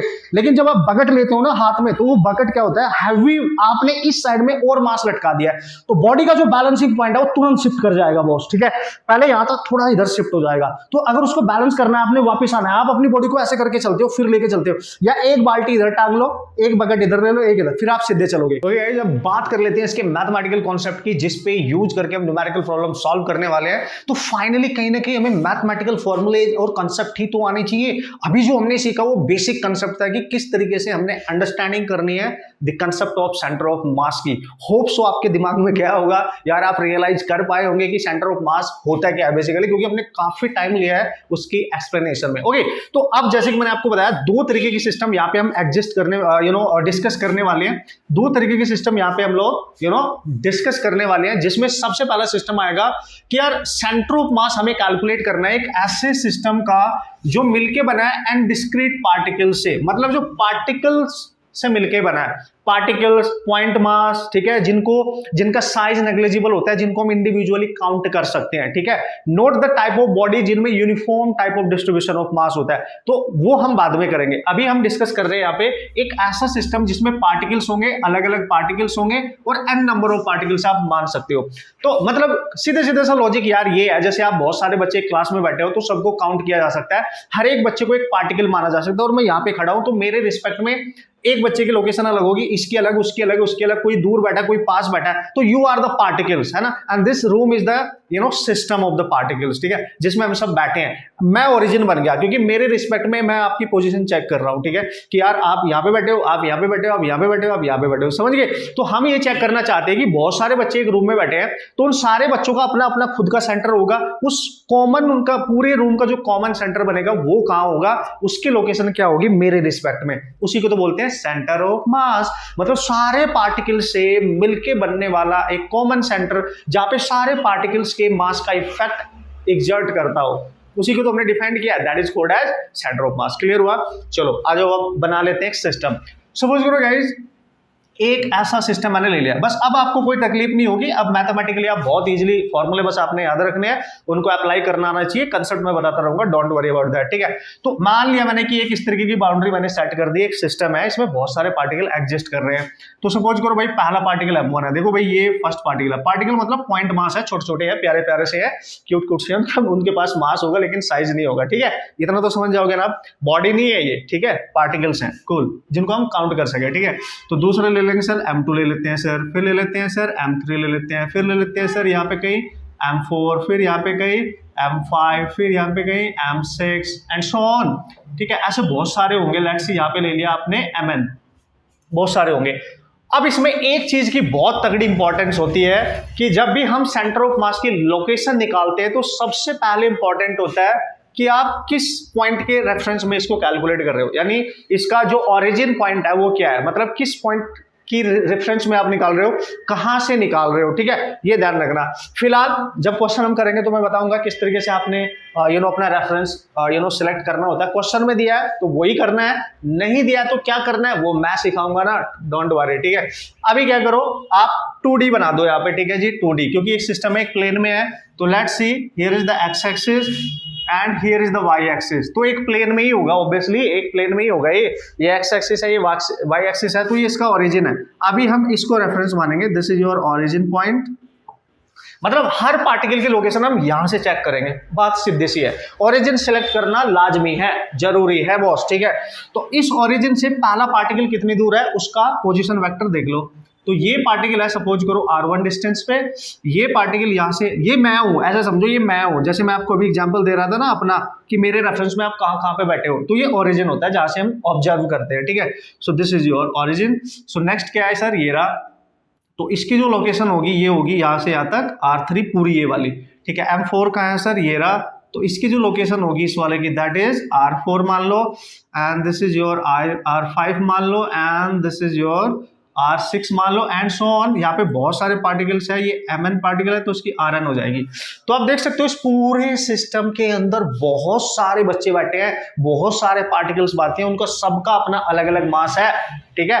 तो इस पूरे पार्टिकल से मिलके ये पूरा सिस्टम बन गया, तो इनका एक कहीं ना कहीं कॉमन सेंटर होगा। तो लेट्स सी, मैंने यहां मान लिया इसका कहीं कॉमन सेंटर है जिसको नाम दिया गया सेंटर ऑफ मास। समझ गए? क्योंकि वो तो एक स्पेसिफिक पॉइंट होता है, सेंटर ऑफ मास तो एक स्पेसिफिक पॉइंट होता है, ठीक है, जो टाइप ऑफ डिस्ट्रीब्यूशन ऑफ मास पे डिपेंड करता है। और पहला डिस्ट्रीब्यूशन हम क्या कर रहे हैं, जब पार्टिकल्स होंगे जिनको हम काउंट कर सके, एक पार्टिकल, दो पार्टिकल, तीन पार्टिकल, समथिंग लाइक दैट। जब पार्टिकल नहीं होगा, यूनिफॉर्मली डिस्ट्रीब्यूटेड मास होगा जिसमें हम काउंट नहीं कर सकते, उसमें तो बहुत सारे पार्टिकल एग्जिस्ट करते हैं, उसका तरीका फिर डिफरेंट हो जाता है, ठीक है। सो यहाँ पे हम काउंट कर सकते हैं। तो क्या करेंगे सर, देखो अब चूंकि ये सिस्टम ना एक्स वाई कोऑर्डिनेट में है, मींस ये एक प्लेन में है, नो प्रॉब्लम। तो हम देखेंगे कि यार ये जो सेंटर ऑफ मास है ना, इसकी लोकेशन यहां से, it may be along x axis, it may be along y axis. अगर मैं इससे यहां पे एक परपेंडिकुलर ड्रॉप करूंगा तो इसकी एक्स एक्सिस पे सेंटर ऑफ मास की लोकेशन को हम लिखते हैं x coordinate of centre of mass, x com, ठीक है, या एक्स सी एम लिख दो, centre of mass c m, centre of mass. X axis पे कितनी दूर है, इतनी दूर है। वाई एक्सिस पे ये रहा, वाई एक्सिस पे अगर मैं यहां से इसको मिला दूं तो ये वाई कोऑर्डिनेट है, मतलब ये वाला इसका वाई कोऑर्डिनेट है, ठीक है जी। ये वाई एक्सिस पे ये और ये सेम ही तो है, तो ये वाई कोऑर्डिनेट होगा सेंटर ऑफ मास का। समझ गए आप? So this is x coordinate and this is your y coordinate, ठीक है। अगर मैं 2D की बात कर रहा हूं यहाँ पे, ठीक है, 3D की बात करोगे तो जेड कोऑर्डिनेट भी आ जाएगा। सो कोई इसमें टेंशन वाली बात नहीं है, ठीक है। अब जब मैंने इस सेंटर ऑफ मास की पोजीशन वेक्टर को देखा, यहां से अगर मैं इसको कनेक्ट करूंगा ना, यहां से डायरेक्ट कनेक्ट करूंगा, इसको मैं R4 यहां लिख रहा हूं, इसको अगर मैं डायरेक्ट कनेक्ट करूंगा तो this is your position vector of centre of मास। अगर इसके टर्म्स में लिखोगे तो कैसे लिखते हैं, ठीक है भाई, कैसे लिखते हैं, तो मैं लिखूंगा R location of centre of mass can be written as, ठीक है। अब आप क्या करेंगे, इसको लिखने का तरीका, प्रूफ नहीं करना है, डायरेक्ट जा रहे हैं हम कंसेप्ट पे, ठीक है, प्रूफ नहीं करना। देखो कैसे, जहां पे जो पार्टिकल्स है ना उनका मोमेंट ऑफ मास निकालना होता है। मोमेंट ऑफ मास यानी मोमेंट ऑफ मास क्या होता है सर, मास इनटू उस मास की ओरिजिन से लोकेशन को मल्टीप्लाई कर दो। कैसे सर, देखो ये इसका मास, दिस इज m1 और इसकी लोकेशन है r1, उसकी पोजीशन, तो m1 r1 वेक्टर में लिखना है तो लिख दो, बाद में अपने अकॉर्डिंग आप यूज कर सकते हैं, ठीक है, हो गया ना। इसी को बोलते हैं movement of mass, mass movement कह सकते हो आप इसको, ठीक है। उस पर्टिकुलर मास को उसकी पोजीशन से मल्टीप्लाई कर देना होता है, दैट्स इट, क्लियर। अब क्या करना है सर, अब m2 और उसकी लोकेशन आपने मानी r2, तो आप लिखोगे प्लस m2 r2, ठीक है बॉस, ठीक है, ये लिखेंगे ना बॉस, ठीक है, डरने का नहीं बॉस। तो आप क्या लिखेंगे sir, m3 that is the third particle, where is the third particle, जहां पे भी होगा ये रहा, और उसकी लोकेशन क्या है, यहां से यहां तक 3 है। सो अब आप समझ गए होंगे, लॉजिक आपका क्लियर हो रहा होगा, एंड सो ऑन। बहुत सारे पार्टिकल है यहाँ पे, बहुत सारे, कैसे sir, last particle mn rn, last particle ये होगा divide by total mass of the system, जितना भी पार्टिकल्स है सबका मास से आप ऐड कर दो और उससे डिवाइड कर दो, ठीक है। So this is the general formula, you have to remember this formula to solve the problem and how to apply this concept to solve the problem. करेंगे ना, बहुत सारे एग्जांपल करेंगे, यू डोंट वरी, ठीक है, करेंगे, बस देखते जाओ, पहले देखते जाओ, ओके। तो क्लियर हुआ। अगर कभी भूल जाओ तो क्या करना है, ये याद रखो, वेलोसिटी एक्सेलरेशन सब इजी होने वाला है, क्योंकि इसी के थ्रू वो सब जाएंगे, ठीक है, इसी के थ्रू। आपने बोला सर ये तो उसका सेंटर ऑफ मास का जो जो सेंटर ऑफ मास बन रहा है पूरा सिस्टम का, उसके ये कोऑर्डिनेट वैल्यू आ गई है ना, इसकी कोऑर्डिनेट वैल्यू में इसको कन्वर्ट करना है, एक्स एक्सिस पे कितना है और वाई एक्सिस में कितना है, तो आप एक्स पे भी निकाल सकते हो। ये पोजीशन वेक्टर उसका मिल गया हमें, आर पोजीशन वेक्टर। अब अगर आप एक्स एक्सिस पे कैलकुलेट करना चाहते हो, ठीक है, एक्स एक्सिस पे कहां पे लाई कर रहा है सेंटर ऑफ मास, तो पता क्या करना है, नो प्रॉब्लम एट ऑल। आपको पता है सेंटर ऑफ मास के पास अगर ये 2D में है, दो कंपोनेंट तो होंगे, x का भी होगा और y का भी होगा, ऑब्वियस है, ठीक है। तो जहां पे r1 है वहां x1 आ जाएगा, बस पहले पार्टिकल जो x1 पे होगा। जैसे ये पार्टिकल है, इसके पास भी दो कोऑर्डिनेट होंगे, समझ जाएंगे आप, ठीक है, कैसे सर, x1 y1। सिमिलरली ये m2 है, इसके पास x2 y2, बस r को x1 y1 से आप रिप्रेजेंट करेंगे। अगर x एक्सिस पे निकाल रहे होंगे तो r को रिप्लेस कर देना x से, y एक्सिस पे निकाल रहे होंगे तो r को रिप्लेस कर देना y से, सिंपल। तो यहाँ पे क्या करना है sir, m1 x1 plus m2 x2 plus m3 x3 and so on, जितने भी पार्टिकल होंगे वही तक ऐड करना है, divide by total mass of the system, ठीक है, जितने भी पार्टिकल होंगे सबका मास हो गया। This is your formula to calculate the location of centre of mass along the x axis, अगर वो सिस्टम 2D में है, ठीक है भाई। अब y एक्सिस पे निकाल लो सर, नो प्रॉब्लम। तो मैंने बोला ना, जहां पे x लिया है वहां पे y लेंगे बस।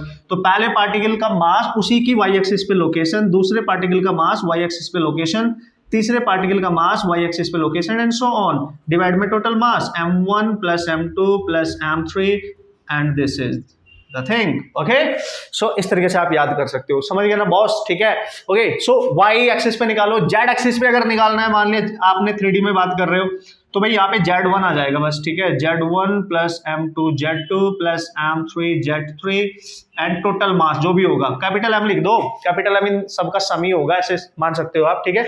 सो भाई ये रहा आपके फॉर्मूलाज, और ये सारे फॉर्मूलाज वैलिड होंगे दोस्तों, तभी वैलिड होंगे जब आपका डिस्क्रीट पार्टिकल सिस्टम्स होगा, ठीक है, जिसमें ऐसा सिस्टम जिसमें पार्टिकल्स होंगे, ठीक है, जिनको इंडिविजुअली हम देख सके, काउंट कर सके, है ना, विजुअलाइज कर सके, ठीक है, समझ गए होंगे। पार्टिकल का मतलब जिनका मास तो होगा लेकिन साइज बहुत नेग्लिजिबल होगा, तो उनको काउंट किया जा सकता है ना, एक पार्टिकल यहाँ बैठा है, यहाँ बैठा है, यहाँ बैठा है। जैसे आप लोग, अगर आपको कोई दूर से देखे और एक क्लास में बैठे तो छोटे छोटे नन्हे मुन्ने से नजर आएंगे, ठीक है, तो आपको काउंट किया जा सकता है। लेकिन आपको सबको अगर चिपका दिया जाए एक साथ, तो आप एक यूनिफॉर्म बॉडीज बन जाओगे, ठीक है, समझ गए। जैसे जो वॉल होती है ना, वॉल, उसमें ब्रिक्स होती है ना, ब्रिक्स अगर हम उसको सीमेंट ना करें तो एक ब्रिक उसके पास खड़े होकर हम उसको काउंट कर सकते हैं। लेकिन अगर उसको सीमेंटेड भी ना करें, लेकिन दूर से देखें तो ब्रिक नजर नहीं आएंगी, पूरी एक वॉल नजर आएगी, फ्लैट सरफेस नजर आएगा, उसको बोलते हैं यूनिफॉर्म डिस्ट्रीब्यूशन ऑफ मास। फिर उसको काउंट नहीं किया जा सकता, समझिए। जब किसी सिस्टम में एग्जिस्ट करने वाले पार्टिकल को काउंट किया जा सके तो उसको डिस्क्रीट में काउंट करेंगे, काउंट नहीं किया जा सके वो बिल्कुल यूनिफॉर्म या नॉन यूनिफॉर्म स्ट्रक्चर बन गया, बट वो इस तरीके से मिक्सअप हो गए हैं कि हम उनको काउंट नहीं कर पा रहे हैं, तो उसको हम बोल देते हैं यूनिफॉर्म डिस्ट्रीब्यूशन या non uniform distribution type of situation. Clear है? Continuous, you can say continuous distribution, ठीक है, ओके। अब how to apply this concept to solve the problem, कुछ एग्जांपल्स मैं लूंगा, क्योंकि मैंने आपको सबसे पहले सबसे इंपॉर्टेंट बात क्या है जो सिखाना है, वो ये सिखाना है कि इन फॉर्मूलाज का आपने यूज कैसे करना है। आपसे जो क्वेश्चंस पूछे जा रहे हैं बहुत इजी से क्वेश्चन आते हैं, बहुत टफ नहीं है। IIT एडवांस की अगर मैं बात करूं उसको छोड़ के सारे से कंसेप्चुअल क्वेश्चन पूछे गए हैं कहीं ना कहीं, ठीक है। आप डिस्कस करेंगे, आप उनको सॉल्व करेंगे तो आपको आइडिया लग जाएगा। ओके, करें, स्टार्ट करें, कुछ एग्जांपल्स के थ्रू चले तभी मजा आएगा ना। ये तो थियोरेटिकल होंगे, फॉर्मूले होंगे, बट हाउ टू अप्लाई, ठीक है, कम ऑन। ओके, सो एक एग्जांपल मैंने ले लिया, और जिस टाइप से वो क्वेश्चन पूछ सकते हैं वो सारे टाइप हम डिस्कस करेंगे, बेसिक लेवल पे डिस्कस करेंगे, जिससे एक बार बेसिक फंडामेंटल कंसेप्ट वगैरह आपके कॉन्सेप्ट स्ट्रॉन्ग हो गए तो फिर यार ब्रह्मास्त्र तरीके से हम फोड़ सकते हैं हर टाइप का क्वेश्चन, और आगे आने वाली जर्नी तो हमारी और भी स्ट्रॉन्ग और भी बेहतरीन होने वाली है, क्योंकि सारे वो कंसेप्ट सीखने वाले हैं जिनमें कॉम्पिटिशन फोकस करता है। बट अगर मैं लिटिल बिट नीट की बात करूं तो यही से सॉल्व हो जाएंगे हमारे क्वेश्चन, जो अभी तक पिछले 3-4 सालों में पूछे है ना, वो यहीं से हम उड़ा देंगे। इवन उसका एक कंसेप्ट ऐसा है, उसका यूज करके हम सारे क्वेश्चन मैक्सिमम कर लेंगे यार, 80% बेसिक से ही कर लेंगे इवन, ठीक है। मेंस की अगर छोड़ दिया जाए उसमें थोड़ा और अच्छा कंसेप्ट यूज हो जाता है, सो देखना ध्यान से, ठीक है। तो देखो भाई, इसमें इस तरीके का सिस्टम बनाया गया है कि दो पार्टिकल्स हैं, सो here is the 3 kg mass and here is the 2 kg mass. 2 particles हैं, एक का मास है 3 kg, एक का मास है 2 kg में पार्टिकल सिस्टम की, और दोनों के दोनों एक्स एक्सिस पे रखे हैं। अच्छी बात यह है कि दोनों के दोनों एक्स एक्सिस पे रखे हैं, और दोनों एक्स एक्सिस पे रखे तो उनका सेंटर ऑफ मास भी एक्स एक्सिस पे ही तो होगा, उन दोनों को ज्वाइन करने वाली लाइन पे ही सेंटर ऑफ मास होगा, ध्यान रखना। तो इन दोनों को ज्वाइन करने वाली लाइन ही है, तो यही कहीं सेंटर ऑफ मास यहाँ पे होने वाला है, ठीक है। और एक चीज मैंने आपको बताई थी, सेंटर ऑफ मास हमेशा उधर को लाई करता है जिधर को ज्यादा मास एग्जिस्ट करता है, ठीक है, उस मास की तरफ ज्यादा होगा जिसका जो ज्यादा होगा, ऑब्वियसली। देखेंगे क्वेश्चन हम कर रहे हैं। अब यहाँ पे क्वेश्चन पूछने के दो तरीके हो सकते हैं, इस क्वेश्चन को हम दो तरीके से क्रैक करेंगे। देखो, जब भी सेंटर ऑफ मास का न्यूमेरिकल प्रॉब्लम पूछा जाएगा ना बॉस, तो सबसे पहले आपने डिसाइड करना है, ये याद रखना, वैसे मैं सिखाऊंगा कि how to apply this. Decide the origin first, ठीक है, decide the origin first if not given in problem. अगर क्वेश्चन में ये नहीं बताया गया कि इस ओरिजिन के रिस्पेक्ट में सेंटर ऑफ मास की लोकेशन निकालो, ठीक है, तो उसको डिसाइड करो। अगर दिया है तो बहुत अच्छी बात है, जो पॉइंट मेंशन किया है कि यहां से डिस्टेंस लेनी है हर मास की, तो उसी के अकॉर्डिंग करनी है। अगर नहीं दिया तो क्या करना है, ठीक है, नहीं दिया तो क्या करना है। देखो भाई, चूंकि इस क्वेश्चन में दे दिया है, यहां मैंने लिख दिया, इसको आप याद रखेंगे क्योंकि नेक्स्ट टाइप यही आएगा, मैं बताऊंगा आपको, ठीक है। So decide the origin first if not given in the question, है ना। और ओरिजिन क्यों डिसाइड करते हैं सर? जिससे हम पार्टिकल्स की लोकेशन को डिफाइन कर सके यार, हमें पता कैसे चलेगा कौन सा पार्टिकल कितने डिस्टेंस पे रखा है, ठीक है। तो देखो, यहां पे पार्टिकल्स रखे हैं एक्स एक्सिस के लोग, यस एंड यस, और ये वाला जो पार्टिकल है ना, ये इस ओरिजिन से कितनी दूर है, देखो 2 सेंटीमीटर अवे, और ये वाला जो 2 kg का है, ये यहां से 3 है, तो यहां से कितनी दूर होगा, 5 सेंटीमीटर अवे, ठीक है, और दोनों पार्टिकल एक्स एक्सिस पे रखे हैं, तो ये तो बिल्कुल श्योर है कि भाई एक्स एक्सिस पे केवल पार्टिकल रखे हैं, तो यहां पे सेंटर ऑफ मास की लोकेशन केवल एक्स एक्सिस पे ही होगी। सेंटर ऑफ मास केवल एक्स एक्सिस पे ही होगा। जो मैंने 3 फॉर्मूले आपको लिखाया है, कैसे पता चलेगा कि एक्स को हम यूज करें, वाई को हम यूज करें या जेड को हम यूज करें। अगर पार्टिकल्स सारे किसी एक पर्टिकुलर एक्सिस पे है, अगर तो एक्स एक्सिस पे है तो एक्स को हम यूज करना है, अगर केवल वाई एक्सिस पे पार्टिकल्स रखे हैं तो वाई को हम यूज करना है, अगर एक्स और वाई के बीच में रखे हैं, ना तो एक्स पे ना वाई पे, इनके बीच में है कहीं, तो दोनों यूज करने हैं। एक्स को हम भी निकालना पड़ेगा, वाई को हम भी निकालना पड़ेगा। मतलब centre of mass along the x axis, centre of mass along the y axis. अगर पार्टिकल ना तो एक्स पे है ना वाई पे, अनसिमेट्रिकली प्लेस्ड है, समझ गए? तो भाई आपको एक्स कॉम भी चाहिए, वाई कॉम भी चाहिए, ये ध्यान रखियो, मोस्ट इंपॉर्टेंट है ये पहचानना। तो आपने देखा यार सर यहां पे सारे पार्टिकल एक्स एक्सिस पे है, तो उसका सेंटर ऑफ मास भी एक्स एक्सिस पे ही होगा। तो आपने केवल एकमात्र फॉर्मूला यूज करना है, ये वाला, ठीक है? करेक्ट। चलो आ जाओ, एक्स सेंटर ऑफ मास की पोजीशन निकालनी है। चलो मैं सीएम ही लिख देता हूं, this is not cheap nature, okay, this is centre of mass. तो दो ही पार्टिकल है ना, दो ही पार्टिकल है। सपोज करो इसका मास मान लो m1 एंड इसका मास मान लो m2, ओके। तो मैं क्या लिखूंगा, m1 x1 दो ही है, तो m2 x2, केवल यहीं तक जाएंगे क्योंकि दो ही है, 3 होते तो 3 तीसरा भी लिखते हैं, ठीक है? डिवाइड में दोनों का मास, यही होता था formula. Yes yes and yes. कहां तक रुकेंगे, जितने पार्टिकल है वहीं तक लिखना है, बस खत्म। अब देखो मास पता है, मास तो पता है दोनों का, लेकिन उनके कोऑर्डिनेट नहीं पता एक्स एक्सिस पे कितने डिस्टेंस पे है। देखो चूंकि ये आपने मान लिया ओरिजिन, ठीक है, मैंने ये आपको दे दिया है कि ओरिजिन यहाँ पे दिया है, तो आप यहीं से डिस्टेंस ऑब्जर्व करेंगे। अब ये कितनी दूर है यहाँ से, इसका कोऑर्डिनेट होगा एक्स एक्सिस पे है, वाई पे नहीं है, तो ये 2 सेंटीमीटर अवे है, तो इसका कोऑर्डिनेट होगा 2,0। और ये क्या है इसका x1, ये क्या है इसका y1, क्योंकि x पे है तो y तो वहां तो 0 होता है, x कोऑर्डिनेट पे है, सारे के सारी वैल्यूज x पे है तो y की वैल्यू तो 0 है। ये कितनी दूर है इससे सर, यहां से 5, तो इसके कोऑर्डिनेट होंगे 5,0, यानी ये है x2 की वैल्यू। मतलब यहां से देखना है ये कितनी दूर है, वो x2 होगा, ये वाला कितनी दूर है, वो x1 होगा। y पे है नहीं तो y 0 होगा, ऑब्वियस है, निकालने की भी जरूरत नहीं है। सो अब क्या करेंगे सर, देखो मास है 3, उसका कोऑर्डिनेट आया 2, मास है 2, उसका कोऑर्डिनेट आया 5, and this is 3 plus 2, so guys ये आ गया 6 प्लस ये आ गया 10 over 5, and this is 16 by 5, and you can write this, ठीक है? यानी 3.2 सेंटीमीटर पे कहीं ना कहीं सेंटर ऑफ मास होगा। और आप ध्यान से देखेंगे, जब इसके सेंटर ऑफ मास की लोकेशन को आप डिसाइड करोगे ना, आई मीन लोकेट करोगे, तो ये उस मास के पास आएगा जो हैवी है। इन दोनों में हैवी कौन सा है, 3 kg। अब देखो इसकी जो सेंटर ऑफ मास की लोकेशन आ रही है ना, मतलब इन दोनों पार्टिकल से मिलने वाला इन दोनों पार्टिकल से मिलने वाला सिस्टम का जो ओवरऑल सेंटर ऑफ मास होगा वो कहां एग्जिस्ट करेगा, वो एग्जिस्ट करेगा ओरिजिन से 3.2 सेंटीमीटर अवे, यानी यहां से यहां तक तो 2 है, ये है 3.2, तो समथिंग कहीं यहां होगा। देखो यानी ये जो डिस्टेंस है ना, ये यहां से यहां तक, ठीक है, 1 point something, इसको मान ले 2 है, तो यहां होगी लोकेशन ऑफ सेंटर ऑफ मास, और इसके कोऑर्डिनेट आ गए आपके पास 3.2,0। अब आप देखो इसके 3 वाले के पास है, इससे दूर है, ऑब्वियस है, क्योंकि इनके बीच की डिस्टेंस 3.3 है इनके बीच के, और ये 2 से 1.2 एक्स्ट्रा है, तो अगर इसको 1.2 मान लो तो ये 1.8 होगा। तो देखो ये दूर है इससे 2 kg से, 2 kg कम मास है और ये ज्यादा है, तो सेंटर ऑफ मास हमेशा हैवी मास के पास लाई करता है, ठीक है?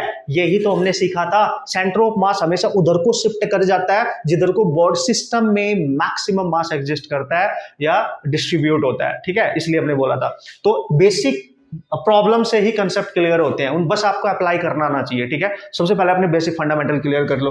क्लियर हुआ, सारे लोकेशन क्लियर हुए, ठीक है ना बॉस? तो किस तरीके से अप्लाई किया, जब ओरिजिन यहां पे माना। अब इस क्वेश्चन में पंगा क्या होता, अगर वो ओरिजिन ना देता कि भाई ये ओरिजिन है ही नहीं, बस ये बोल देता कि 2 पार्टिकल्स हैं, एक्स एक्सिस पे रखे हैं and find the location of their centre of mass, तो क्या करते? Have a look. ओके धुरंधर खिलाड़ियों, आप देखो यार क्लियर है यहाँ पे, उसने कुछ भी नहीं बोला, उसने जस्ट बोला है कि यार there are 2 particles which are kept along the x axis, okay, there is a system of 2 particles, you can say there is a system of. अब 2 पार्टिकल सिस्टम की जो एक खास बात होती है ना, मैं बाद में बताऊंगा, 1-2 एग्जांपल आपको करा देता हूं, फिर और मजा आने वाला है हर टाइप के क्वेश्चन करने के लिए, ठीक है?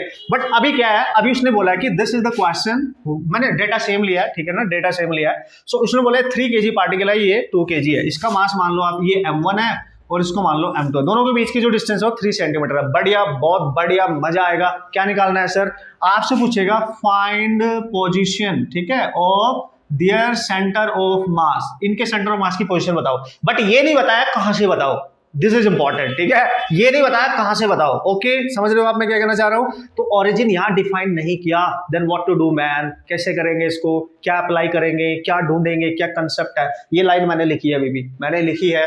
चलो भैया आ जाओ। जब भी कभी you know origin is not defined in the problem, then how to decide the origin. देखो भाई ध्यान से समझना, ध्यान से, ऐसे मैं खड़ा हूं, this is my right hand, this is my left hand, ठीक है, तो जो भी सिस्टम गिवन होगा उसके लेफ्ट में देखना है, ठीक है, जो भी सिस्टम होगा उसके लेफ्ट में जाना है, लेफ्ट में, ठीक है। अगर दो ही पार्टिकल है और वो एक पर्टिकुलर एक्सिस पे है, तो लेफ्ट में जो सबसे लोअर साइड में जो मास होगा, जैसे ये राइट में है, ये लेफ्ट में है, उसी को ओरिजिन मानना है, बस इसी को ओरिजिन मान लो।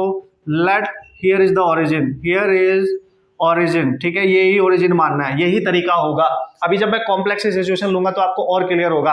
मैंने क्या बोला, अगर दो ही पार्टिकल है, जैसे ये दोनों पार्टिकल कहां पे रखे हैं सर, वैसे ये कोई हार्ड एंड फास्ट रूल नहीं है, आप इसको भी ओरिजिन मान सकते हो, इसको भी मान सकते हो, बट नॉर्मली वो क्या मान के करता है मैं ये बता रहा हूं, ठीक है।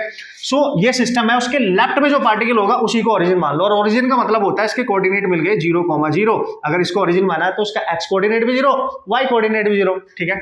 अब अगर ये ओरिजिन है, चलो 3 kg तो ओरिजिन पे रखा है ऑलरेडी, ठीक है सर, तो यहां से 2 kg कितनी दूर है, यहां से, क्योंकि आप यहां से मेजरमेंट कर रहे हो, तो यहां से यहां तक की डिस्टेंस है 3, तो उसके कोऑर्डिनेट आ गए 3,0, यानी इसको लेंगे x2, और इसका जो कोऑर्डिनेट है, चूंकि तो ओरिजिन पे x1, वो तो 0 ही रहेगा, बस हो गया सिंपल। तो आप निकालोगे सेंटर ऑफ मास की location m1x1 plus m2x2 over this is m1 plus m2, clear हुआ। So this is your centre of mass की लोकेशन, इसका मास है कितना, जो ओरिजिन पे रखा हो तो 0 ही दे देगा ना मूवमेंट, तो ये आ गया 3, और x इस 2 ओरिजिन पे रखा है 0, और ये हो गया 2 into 3, and this is 3 plus 2, this is 6/5, and this is 1.2, clear.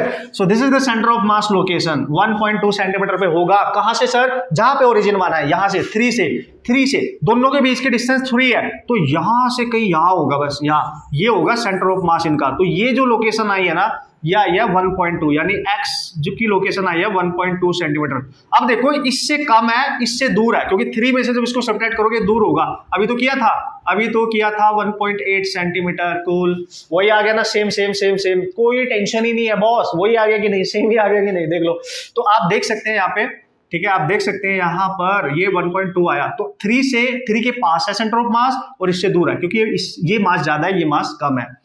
Clear हुआ, कैसे करना है, क्लियर हुआ, गया दिमाग में बॉस, ठीक है, यही समझना है, यही सीखना है। और धीरे धीरे जब आप और अच्छे क्वेश्चन सॉल्व करने स्टार्ट करोगे, प्रीवियस के क्वेश्चन करोगे, जेईई मेंस के करोगे, आईआईटी के जो ऑब्जेक्टिव क्वेश्चंस होते हैं वो सॉल्व करोगे, और फंडामेंटल कॉन्सेप्ट आपके तैयार हो जाएंगे, और आपको नजर आएगा कि हाँ फंडामेंटल कॉन्सेप्ट में कितना दम होता है, बेसिक फाउंडेशन में कितना दम होता है न्यूमेरिकल प्रॉब्लम को सॉल्व करने के लिए। यार एक बार बताओ, जो फाउंडेशन स्ट्रॉन्ग नहीं होगी, बेसिक कॉन्सेप्ट स्ट्रॉन्ग नहीं होंगे, तो बहुत अच्छे वाले न्यूमेरिकल आप कैसे सॉल्व कर सकते हो, ठीक है, उनमें दिमाग कैसे लगा सकते हो, क्योंकि बेसिक क्लियर होने चाहिए ना उसके लिए, ठीक है।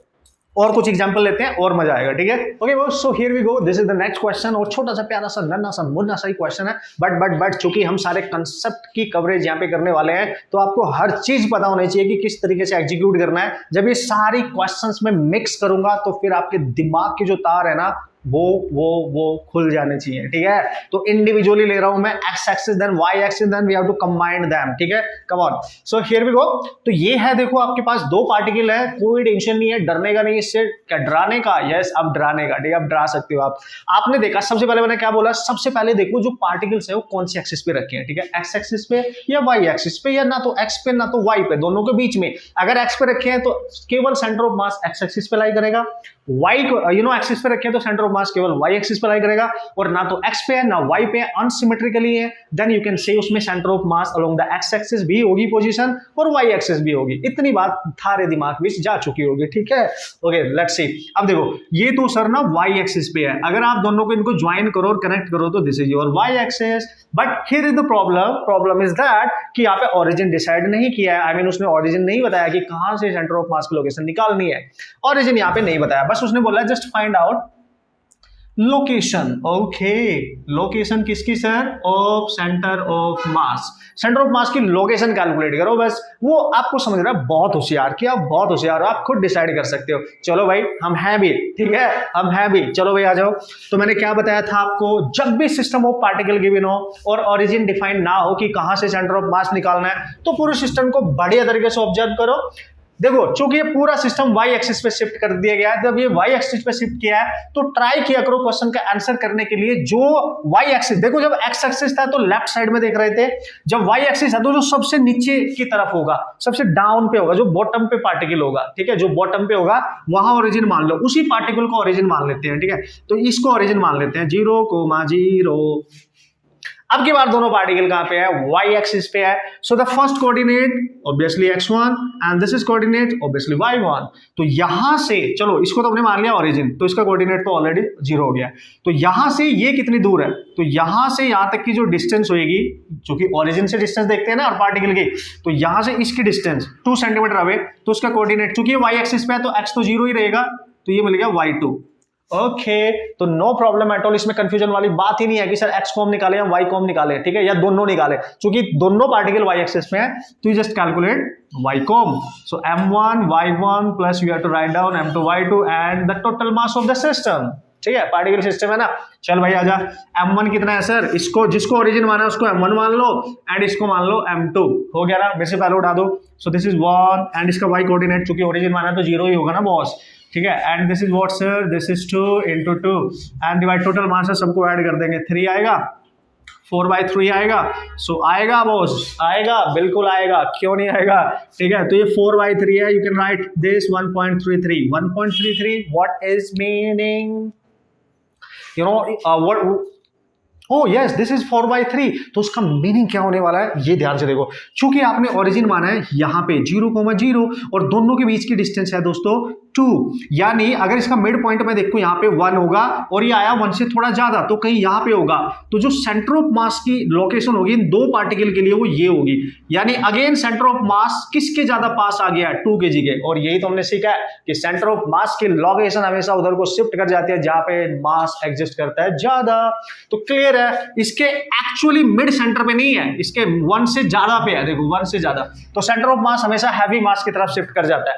होप सो गाइस आपके दिमाग में कंसेप्ट जा रहे होंगे। अभी इसका ऑसम आपको बेहतरीन एक कॉन्सेप्ट बताने वाला हूं, जिससे और टिपिकल टाइप के क्वेश्चन आप कॉम्पिटिटिव लेवल पे सॉल्व कर सकते हो और वो आपको यूज होना चाहिए। इवन वो हमें पहले सीखना चाहिए था, बट मैंने सोचा पहले आपको ये सिखा दूं, फिर आपको और मजा आने वाला उसको रियलाइज करने के लिए। सो 2 पार्टिकल जब किसी सिस्टम में होते हैं उसको आप कैसे एनालाइज कर सकते हो, उसका मीनिंग क्या है, उसका सिग्निफिकेंस क्या है, आपको बार बार याद रखने की जरूरत नहीं है। आप direct question, direct formula use करके कर सकते हो, ये पूरा करने की जरूरत भी नहीं है, इसको बार बार अप्लाई करने की जरूरत भी नहीं पड़ेगी। ठीक है, ठीक है, कैसे कैसे, चलो देखते हैं ना कैसे। ओके धुरंधर खिलाड़ियों, तो जल्दी से देख लेते हैं कि मैं आपको क्या बताने जा रहा हूं, यू नो क्या है वो सरप्राइजिंग थिंग। आपको मजा आने वाला है कि यार सर इससे पहले बता देते, ये जो क्वेश्चन हमने किया इसको तो हम फटाफट उड़ा देते।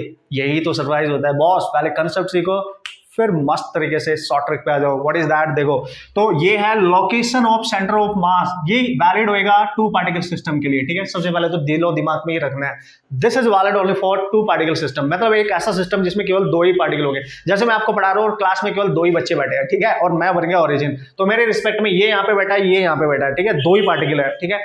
Okay okay sir, okay, so let's see guys, so मैंने एक्स एक्सिस पे रख दिए दोनों पार्टिकल को इस तरीके से, आप देख सकते हैं, ठीक है।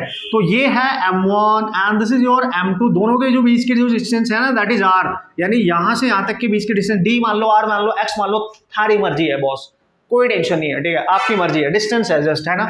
तो मैंने r मान लिया, ओके ओके। अब उसने बोला कि इनके यू नो जो सेंटर ऑफ मास होगा दोनों पार्टिकल का, ओवरऑल जो मास होगा जहां इनका पूरा ओवरऑल मास एग्जिस्ट कर रहा होगा, ठीक है, कॉन्सेंट्रेट कर रहा होगा, वो लोकेशन निकालो। चलो भाई निकालते हैं, कैसे करेंगे सर, देखना भाई ध्यान से, अभी जो किया वही करना है, कोई डिफरेंट नहीं करना है, जो किया वही करना है, ठीक है।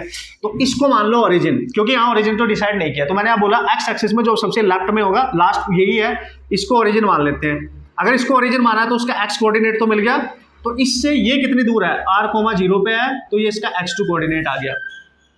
लेट्स सी इसका सेंटर ऑफ मास कहीं यहाँ पे है, समझना भाई, यहाँ पे है, और यहाँ से यहाँ तक की डिस्टेंस है कुछ कुछ कुछ कुछ और सब कुछ, ठीक है, कुछ कुछ कुछ और सब कुछ। ये कैसी लाइन हुई यार, वाहियात लाइन थी ये तो, ठीक है। ओके, तो यहां से लेके यहां तक की लोकेशन में सेट कर रहा हूं बॉस। तो let's see guys, this is x1, मान लिया इसका सेंटर ऑफ मास यहाँ पे है पूरे सिस्टम का, ठीक है, दोनों के बीच की डिस्टेंस तो आपको पता है r है, ये अंडरस्टूड है, ठीक है, ये अंडरस्टूड है। और इस वाले से अगर लोकेशन में देखूंगा, लेट्स सी ये है x2, कि भाई हम ये बताना चाह रहे हैं कि इस मास से सेंटर ऑफ मास है x डिस्टेंस अवे एंड इस वाले से है x2 डिस्टेंस अवे, क्लियर। तो how we can calculate these two positions, okay wait, चलो भाई जैसे अभी किया था वैसे ही करते हैं, ठीक है। तो हमें इसकी सेंटर ऑफ मास की लोकेशन अगर मेरे को निकालना है x1 गाइस, ठीक है, चलो भाई आजा देख, x1 निकालने के लिए क्या करूंगा, मान लिया यहां से इसकी लोकेशन है x1 डिस्टेंस पे है, तो मुझे कैसे निकालना है, जो ओरिजिन मैंने इसको माना है, तो भाई कैसे निकालूंगा, इसका मास m1 x1 होता था ना plus m2 x2 over total mass of the system, तो x1 आएगा m1, तो ये तो m1 ही रहेगा सर, x1 उसका 0 है सर, m2 सर m2 ही रहेगा, उसका x यहां से लेके यहां तक r है, तो दिस इज r, ठीक है, this is x2, total mass आ गया m1 प्लस m2, सो x1 आपके पास आ गया दोस्तों m2r over this is m1 plus this is m2। और इसको ध्यान से देखना, अभी मजा आएगा, रुक जाओ, बस लिखो अभी, ठीक है, कि सर हमने पता है क्या किया है, मैंने बोला क्या किया है भाई, हमने ये किया है कि ओरिजिन हमने इसको मान लिया है और यहां से देखा कि सेंटर ऑफ मास कितनी डिस्टेंस अवे है, तो ये लोकेशन आई निकल के, ध्यान से समझना, x1 इक्वल टू x1 जब निकाल रहा हूं तो ऊपर m2 आ रहा है into total distance upon total mass. फिर से सुनो, जब मैं मास 1 से लोकेशन निकाल रहा हूं तो m2 मास आ रहा है ऊपर, total distance over total mass, clear है, ध्यान से एंड ध्यान से। अब अगर आप x2 कैलकुलेट करो, अगर कोई बच्चा x2 निकाल रहा है तो यार x2 आप कैसे निकाल सकते हो, ऑब्वियस है, देखो x2 निकालने के लिए आपको क्या करना पड़ेगा, टोटल डिस्टेंस है r, ठीक है, और ये है x1, तो r माइनस x1, तो ये बच जाएगी ना रिमेनिंग डिस्टेंस, तो x2 आएगी r माइनस x1 आई थी m2 r over m1 plus m2, ठीक है। अब इसका एलसीएम लो और मल्टीप्लाई करो, जब सॉल्व करोगे तो आएगा आपके पास, हियर वी गो, ये आएगा आपके पास m1 r over m1 plus this is m1 plus m2, ये आएगा आपके पास, ठीक है, ये आएगा आपका रिजल्ट निकल के, ठीक है। अब दोनों रिजल्ट को ध्यान से देखना बॉस, ये है x2, जब आप सेकंड मास से लोकेशन निकाल रहे हो तो ऊपर m1 आ रहा है, जब आप फर्स्ट मास से निकाल रहे हो तो m1 नहीं आ रहा है, m2 आ रहा है, उल्टा नहीं चल रहा है, जस्ट रिवर्स चल रहा है, रिवर्स इनवर्स चल रहा है सब कुछ, ठीक है। तो सर क्या करना चाहते हो, मैं ये कहना चाहता हूं, क्या कहना चाहता हूं, देखो ध्यान से, ठीक है, ओके। तो यार एक बात इसमें बड़ी कमाल की होने वाली है कि एक ऐसा फॉर्मूला हम यहाँ पे बनाने वाले हैं कि हम डायरेक्टली न्यूमेरिकल प्रॉब्लम को सॉल्व कर सके, ठीक है। वैसे तो मैं एग्जांपल देके भी आपको बताऊंगा, लेकिन उसके अकॉर्डिंग भी आप किस तरीके से सिचुएशन अंडरस्टैंड कर सकते हो ये भी हमने समझना है, ठीक है सर। ये है x1 और ये है x2, अगर किसी तरीके से हम ऐसा कुछ कर दें कि ये जो वैल्यू हमें दे रखी है यहाँ पे x1 की वैल्यू है और ये m2r, अगर मैं इसमें m1 से ऊपर मल्टीप्लाई कर दूं m1 से नीचे, ठीक है, मतलब डिवाइड कर दूं, ऊपर मल्टीप्लाई किया नीचे डिवाइड कर दिया, ठीक है। तो आप थोड़ा सा ध्यान अगर लगाएंगे, इसको मैं एडजस्ट कर रहा हूं, m1 x1 इक्वल टू, ठीक है जी, ये इस तरीके से मैं कर रहा हूं, ये m2 एज इट इज रहेगा, ये r और ये m1 एक साथ लिख लो, यानी m1r, और नीचे टोटल मास एक साथ लिख लो m1 प्लस m2, ठीक है जी, और ये जो m1 है ये यहाँ पे अलग कर लो।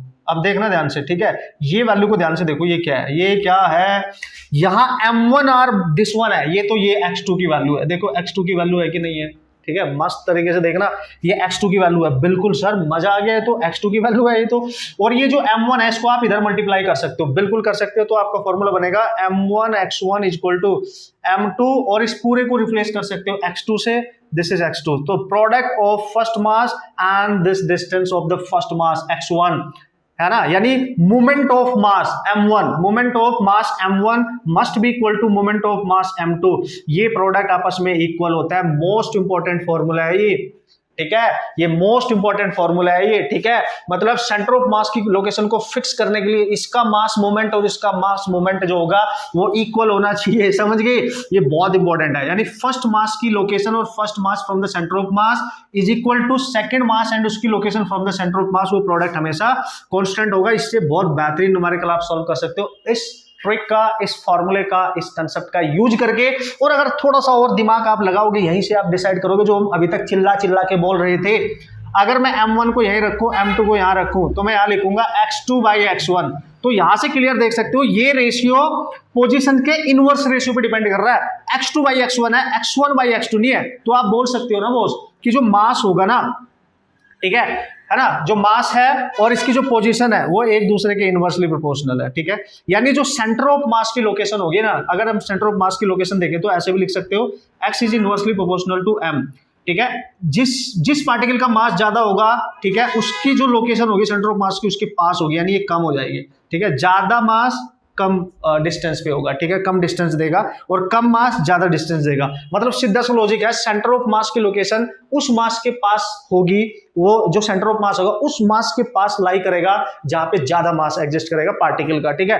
तो ये हो गया, इससे हमने ये भी समझ लिया। एंड मोस्ट इंपॉर्टेंट ये फायर फॉर्मूला भी देख लिया जिसका हम यूज करेंगे न्यूमेरिकल प्रॉब्लम को सॉल्व करने के लिए इजीली। इसका एक क्वेश्चन मैं आपको करा के दिखा रहा हूं जो काफी बार क्वेश्चन एग्जाम में पूछा जा चुका है, और उससे आप बहुत बेहतरीन से न्यूमेरिकल प्रॉब्लम इजीली सॉल्व कर सकते हो। ओके वो सो अब चलते हैं, धीरे धीरे हमने बेसिक फाउंडेशन अपनी स्ट्रॉन्ग कर ली है। क्वेश्चंस में यहाँ पे एग्जाम्पल के तौर पे ले रहा हूँ कि किस किस टाइप के बहुत सारे पार्टिकल का यूज करके एक सिस्टम बना के वो आपसे क्वेश्चन पूछ सकता है, ठीक है। एक आइडिया आपको लग जाएगा, प्रैक्टिस आपकी हो जाएगी, बहुत बढ़िया तरीके से क्वेश्चंस आप सॉल्व कर पाएंगे, no problem at all. Basic idea आपको हो चुका है, ठीक है।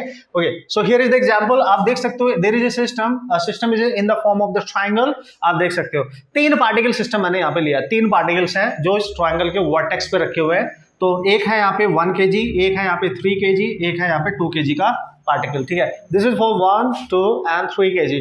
और इनको जब मैंने ज्वाइन किया तो एक ट्रायंगल बन गया, और मैंने मान लिया कि ट्रायंगल की हर साइड से मतलब इक्विलेटरल ट्रायंगल ये बन चुका है, ठीक है। ये साइड ये साइड ये साइड ए है। उसने बोला find the location of its centre of मास। ये जो पूरा सिस्टम बन गया एक ट्रायंगल टाइप का बन गया इन पार्टिकल्स का यूज करके, ठीक है। इसका ओवरऑल सेंटर कहाँ पे लाई कर रहा होगा, जहां पे इसका पूरा मास कॉन्सेंट्रेट कर रहा है, उसकी लोकेशन बताओ। अब देखो यहाँ फिर से पंगा आ गया, ठीक है भाई। पंगा क्या आ गया सर, उसने ये तो बोला कि लोकेशन निकालो सेंटर ऑफ मास की, बट कहां से, किसके रिस्पेक्ट में, कहां पे ओरिजिन है। तो मैंने क्या बताया था, फंडा याद करो। देखो पहले एक्स एक्सिस पे आ जाओ, एक्स एक्सिस पे लेफ्ट में मास, ठीक है। वाई एक्सिस अगर मैं बनाऊं, यहां पे देखो ये रही वाई एक्सिस और ये रही आपकी एक्स एक्सिस, ठीक है। तो वाई एक्सिस पे सबसे नीचे, तो ध्यान से समझना सबको, है ना। लेफ्ट में सबसे डाउन पे जो पार्टिकल होगा उसी को ओरिजिन मान लो, उसी को ओरिजिन मान लो। यही तरीका अप्लाई करना है। आप बोलोगे सर इसको नहीं मान सकते क्या? यस मान सकते हैं। इसको नहीं मान सकते, यस मान सकते हैं, लेकिन इजी कैलकुलेशन करने के लिए जो हम नॉर्मली करते हैं, हम हमेशा मानते हैं कि लेफ्ट साइड में एक्स एक्सिस पे और वाई एक्सिस पे सबसे डाउन जो पॉइंट होगा या जो भी मास होगा उसी मास को ओरिजिन मानना है, यानी 1 kg पर ही ओरिजिन मान लिया हमने, ठीक है। अब यहीं से इसकी लोकेशन डिसाइड करो, एक्स एक्सिस पे कहाँ है, इसकी लोकेशन डिसाइड करो, वाई एक्सिस पे क्या है। अब आप क्लियरली देख सकते हो एक पार्टिकल एक्स एक्सिस पे है, ये वाई पे भी है, एक्स जो पार्टिकल है ये वाला 1 kg वाई पे भी है, एक्स पे भी है, ये एक्स एक्सिस पे रखा हुआ है, नॉर्मली एक्स एक्सिस पे ही है। लेकिन ये जो 3 kg का पार्टिकल है ये एक्स और वाई के बीच में है, मतलब अनसिमेट्रिकल है, मतलब इसमें सिमेट्री नहीं है, ना तो एक्स के अबाउट ना वाई के अबाउट, ठीक है। मतलब ऐसा देखो, एक्स एक्सिस के अबाउट इसको 2 हाफ में डिवाइड नहीं किया जा सकता, वाई एक्सिस के अबाउट भी इसको 2 हाफ में डिवाइड नहीं किया जा सकता अगर ओरिजिन आपने यहां माना है। और दूसरा तरीका तो ऑब्वियस है यार, अगर पार्टिकल एक्स और वाई के बीच में कोई एक भी पार्टिकल लाई कर रहा है ना, तो आपको वहां पे लोकेशन का मतलब एक्स एक्सिस पे भी सेंटर ऑफ मास की लोकेशन निकालनी पड़ेगी और वाई एक्सिस पे भी निकालनी पड़ेगी। बस ये याद रखो आप, 2D है तो 2 ही कोऑर्डिनेट निकालने हैं, ठीक है। अब ना तो एक्स पे है ना वाई पे है, दोनों पे है, एक्स पे भी है वाई पे भी है, बस ये तो सबसे जरूरी बात है, ठीक है। ये रिकॉग्नाइज करना सबसे जरूरी है।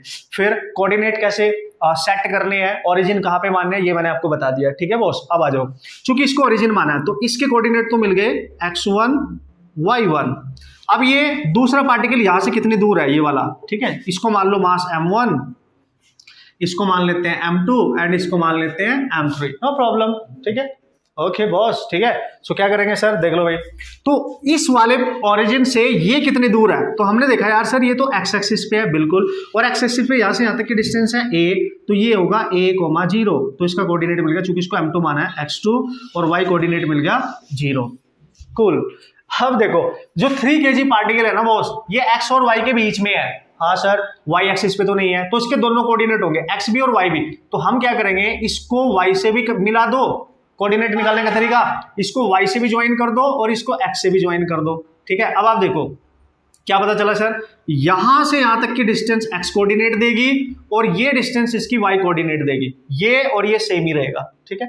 तो यहां से यहां तक, चूंकि ये इसका मिडिल पॉइंट है, ये टोटल a है, तो ये हो जाएगा a/2, ये आपको निकालनी पड़ेगी। इसका एक कोऑर्डिनेट तो मिल गया a/2 x पे, y पे नहीं मिला, y पे कैसे निकालेंगे सर, तो ये इसका y कोऑर्डिनेट है, ये वाला, ये y3, ठीक है, ये इसका y कोऑर्डिनेट है, तो इसको कैसे निकालोगे, देखो ये पता है, ये एंगल 90 है, और ये इसका हाइपोटेन्यूज बनेगा, ठीक है, और ये डिस्टेंस निकालनी है। तो इस वाले ट्रायंगल में आप अगर नॉर्मली देखो भाई दो तरीके से इसको आप कर सकते हो, या तो आप इसमें पाइथागोरस यूज कर लो, या आपको बताइए जो एंगल बनेगा 30 डिग्री बनेगा, सॉरी 60 डिग्री बनेगा, ठीक है, ये एंगल 60 डिग्री बनेगा ना, और आपको चाहिए ये वाली वैल्यू, आपको बेस पता है, ठीक है, आपको बेस पता है या हाइपोटेन्यूज पता है, आप इसमें ट्रिग्नोमेट्रिक फंक्शन का भी यूज कर सकते हो, वो आपके ऊपर डिपेंड करता है कि आपने कैसे करना है। देखो कैसे करोगे, अगर बेस पता है और परपेंडिकुलर आपने कैलकुलेट करना है, ठीक है, एंगल के सामने परपेंडिकुलर ये बेस, तो tan थीटा यूज कर लो, तो tan 60 हो जाएगा परपेंडिकुलर ओवर बेस, यानी y3 और बेस है a/2, और tan 60 आपको पता है √3 होता है, सो y3 बाई a/2 मल्टीप्लाई कर दो a/2, तो ये आ गया इसका वाई एक्सिस पे कोऑर्डिनेट, यानी √3a/2 आ गया कि नहीं, तो इसका आ गया √3a/2। अब ये कोऑर्डिनेट निकालने आप सबको आने चाहिए मैथमेटिकली, ठीक है, मैं बता रहा हूँ कैसे कर रहा हूँ। अगर कोई बच्चा ऐसे नहीं कर पा रहा है तो देखो ये बचपन वाली याद करो, बचपन वाली याद, ये पाइथागोरस यूज कर सकते हो। ये 90 के सामने हाइपोटेन्यूज है, तो इसका square must be equal to remaining two sides, a/2 का स्क्वायर प्लस y3 का स्क्वायर, ये निकालना है, ये स्क्वायर है, इसको इधर लाओ, -a²/4 हो जाएगा इक्वल टू y3 का स्क्वायर, तो ये बनेगा 4 - 1 यानी 3a²/4, दैट इज y3 का स्क्वायर, यानी you can say you can say here y3 can be written as √3 आएगा, a से स्क्वायर हटेगा, 4 का 2 हो जाएगा। एक ही बात है, ये देखो सेम आ रहा है, जो आपने अच्छा लगा मैंने दोनों बता दिया, आपने दोनों अप्रोच अप्लाई कर सकते हो, ठीक है। अब सबके कोऑर्डिनेट आ गए, सबसे पहले ओरिजिन डिसाइड किया, फिर हर पार्टिकल के कोऑर्डिनेट डिसाइड करने होते हैं, उसके बाद फॉर्मूला लिखना है। अब तो कुछ बचा ही नहीं कोऑर्डिनेट डिसाइड करने के बाद, ठीक है।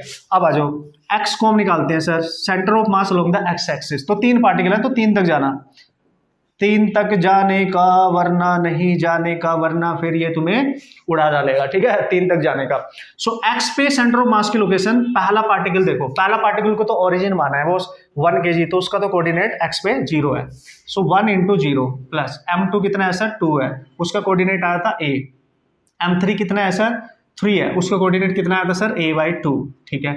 टोटल मास कितना है सर 2 3 5 दैट इज 6 आ गया टोटल मास, ठीक है।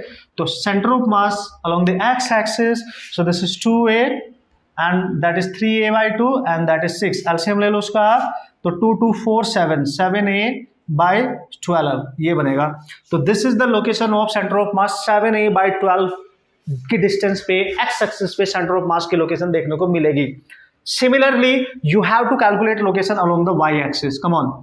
तो वाई एक्सिस पे जब आप निकालेंगे तो कुछ नहीं करना, जहां पे एक्स है वहां वाई लेना है बस, m1 y1 m2 y2 m3 y3 and the total mass of the system.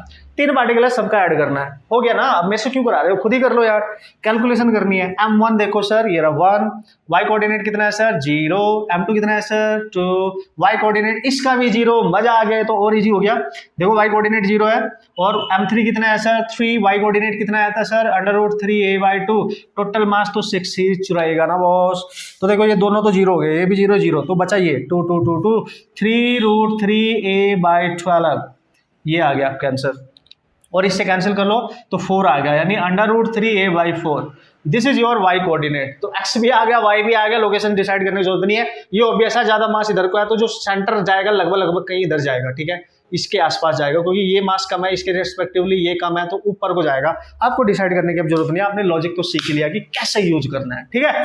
तो भाई ये क्वेश्चंस आप इजीली अप्लाई कर सकते हैं, लॉट ऑफ प्रैक्टिस करोगे तो बहुत तेजी से आपकी स्पीड बढ़ेगी और आपका हाथ बहुत अच्छे से चलेगा। एक क्वेश्चन मैं और ले रहा हूं, जिससे और अच्छे तरीके से आप इसको अप्लाई करना सीख जाए, तो बेसिक कंसेप्ट, बेसिक कैटेगरी के क्वेश्चन अब आप सॉल्व कर सकते हैं। ये वीडियो बेसिक के लिए ही है, जब नेक्स्ट वीडियो आएगी तो उसमें जितने भी मैक्सिमम टाइप के बेहतरीन क्वेश्चन होने वाले हैं वो सब हम डिस्कस करेंगे। एक लास्ट क्वेश्चन में और यहाँ पे डिस्कस कर रहा हूँ, ठीक है ना। ओके भाई लोग, सो this is the next question, okay. और इसमें मैंने एक ऐसा सिस्टम लिया जिसमें 4 पार्टिकल्स हैं, वो 5 भी ले सकता है, 6 भी ले सकता है, कितने भी ले सकता है, वो किसी भी टाइप का स्ट्रक्चर ले सकता है, बस पार्टिकल सिस्टम होना चाहिए, ठीक है। तो आपको 2 चीजों की बात पता होनी चाहिए कि कहां से निकालना है, ओरिजिन क्या है, अगर नहीं है तो उसको कैसे लोकेट करना है, ठीक है, और कोऑर्डिनेट सिस्टम कैसे निकालते हैं, हर पार्टिकल के कोऑर्डिनेट्स एक्स वाई एक्सिस पे क्या है वो कैसे निकालने हैं, उसके बाद तो फॉर्मूला है, ठीक है। Come on let's see, okay. So this is 1 kg 2 kg 3 kg 4 kg, okay. तो यार 4 पार्टिकल है सर, तो 4 पार्टिकल है, और जब मैंने इनको ज्वाइन किया तो एक स्क्वायर बन रहा है, आप देख सकते हैं हर साइड स्क्वायर की ए माने मान लिया, ठीक है। तो उसने बोला पूरे सिस्टम की लोकेशन निकालो सेंटर ऑफ मास की। अब मैंने यहाँ लिखा एक्स कॉम भी निकालो, वाई कॉम, कैसे पता चलेगा, ये तो चलो मैंने लिख दिया, कैसे पता चलेगा, देखो देखो देखो मैंने क्या बोला, इस पूरे सिस्टम में एक्स एक्सिस पे लेफ्ट में जाओ, वाई एक्सिस के डाउन में जाओ, जो पार्टिकल मिलेगा उसी को ओरिजिन मान लो, ये ओरिजिन का काम करेगा, यानी 0,0। यही बताया ना मैंने, जब लोकेशन डिसाइड ना हो, जब वो ना बताए, अगर उसने बोला यहाँ पे ओरिजिन है तो यहीं से मान के करना, फिर उसने बोला ये ओरिजिन है इसी को मान के करना, फिर लेकिन नहीं बोला तो इसको मान के करना है। ठीक है, कूल। चलो भाई, इसकी तो मिल गई x1 और इसकी मिल गई y1। अब यहाँ से हर पार्टिकल की लोकेशन क्या डिसाइड करो। पहले इसकी देखो, ये x एक्सिस पे है, a डिस्टेंस अवे, तो a, 0, तो इसको मान लेंगे x2, इसको मान लेंगे y2। फिर देखो जो y एक्सिस पे रखा है, ये रहा y एक्सिस पे सर, तो y पे रखा है, x पे नहीं है, तो y कोऑर्डिनेट a होगा, x 0 हो जाएगा, तो 0,a, क्योंकि x पहले लिखते हैं ना, तो इसको मान लिया आपने। देखो पता है क्या, इसको मैंने माना m1, इसको मैंने माना m2, ठीक है, इसको मैंने माना m3 एंड इसको मैंने माना m4। क्लियर?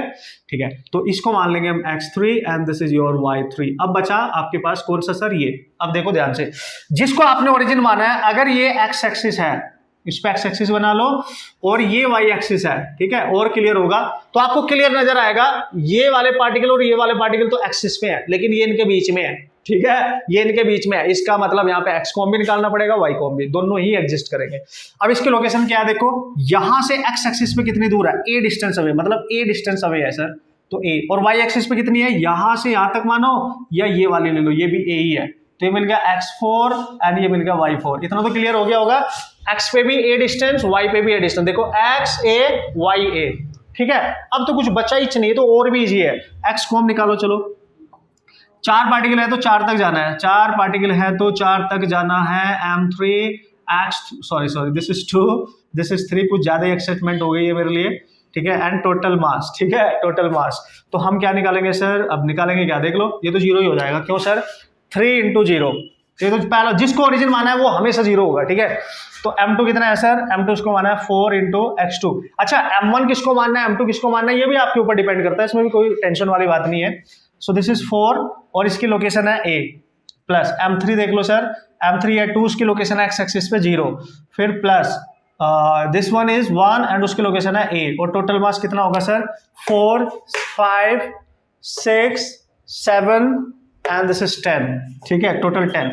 तो x कॉम आ गया आपके पास, ये तो 0 हो गया, 4a, ये भी 0, 5a आ गया ना, 5a/10, यानी यू कैन राइट a/2, तो ये a/2 पे है, a/2 डिस्टेंस पे, x डिस्टेंस पे, यानी यहां से a/2, यानी यहां पे कहीं a/2 डिस्टेंस अवे कहीं सेंटर ऑफ मास होगा। y पे भी निकाल लेते हैं, तो y कॉम कितना आएगा सर, y आएगा जहां पे x है वहां y लिख देना है बस, m2 y2 m3 y3 m4 y4 and total mass. ठीक है, पहले वाला तो 0 ही होना है, क्योंकि ये देखो 3, उसका y कोऑर्डिनेट भी 0 है, m2 वाला ये वाला है, उसका भी 0 है अभी इस बार तो, और 3 वाले का देख लेते हैं सर, 3 वाला ये है, उसका a है, 2 × a, और इस वाले का भी a है, 1 × a डिवाइड बाई 10, तो ये 0 0 0 2 2 3 3a/10। So this is your centre of mass की लोकेशन ऑन y एक्सिस, तो 0.3 है, मतलब अगर y एक्सिस पे आप यहाँ से यहाँ तक a है और ये 0.5 है, तो 0.3 कहीं यहाँ पे होगा।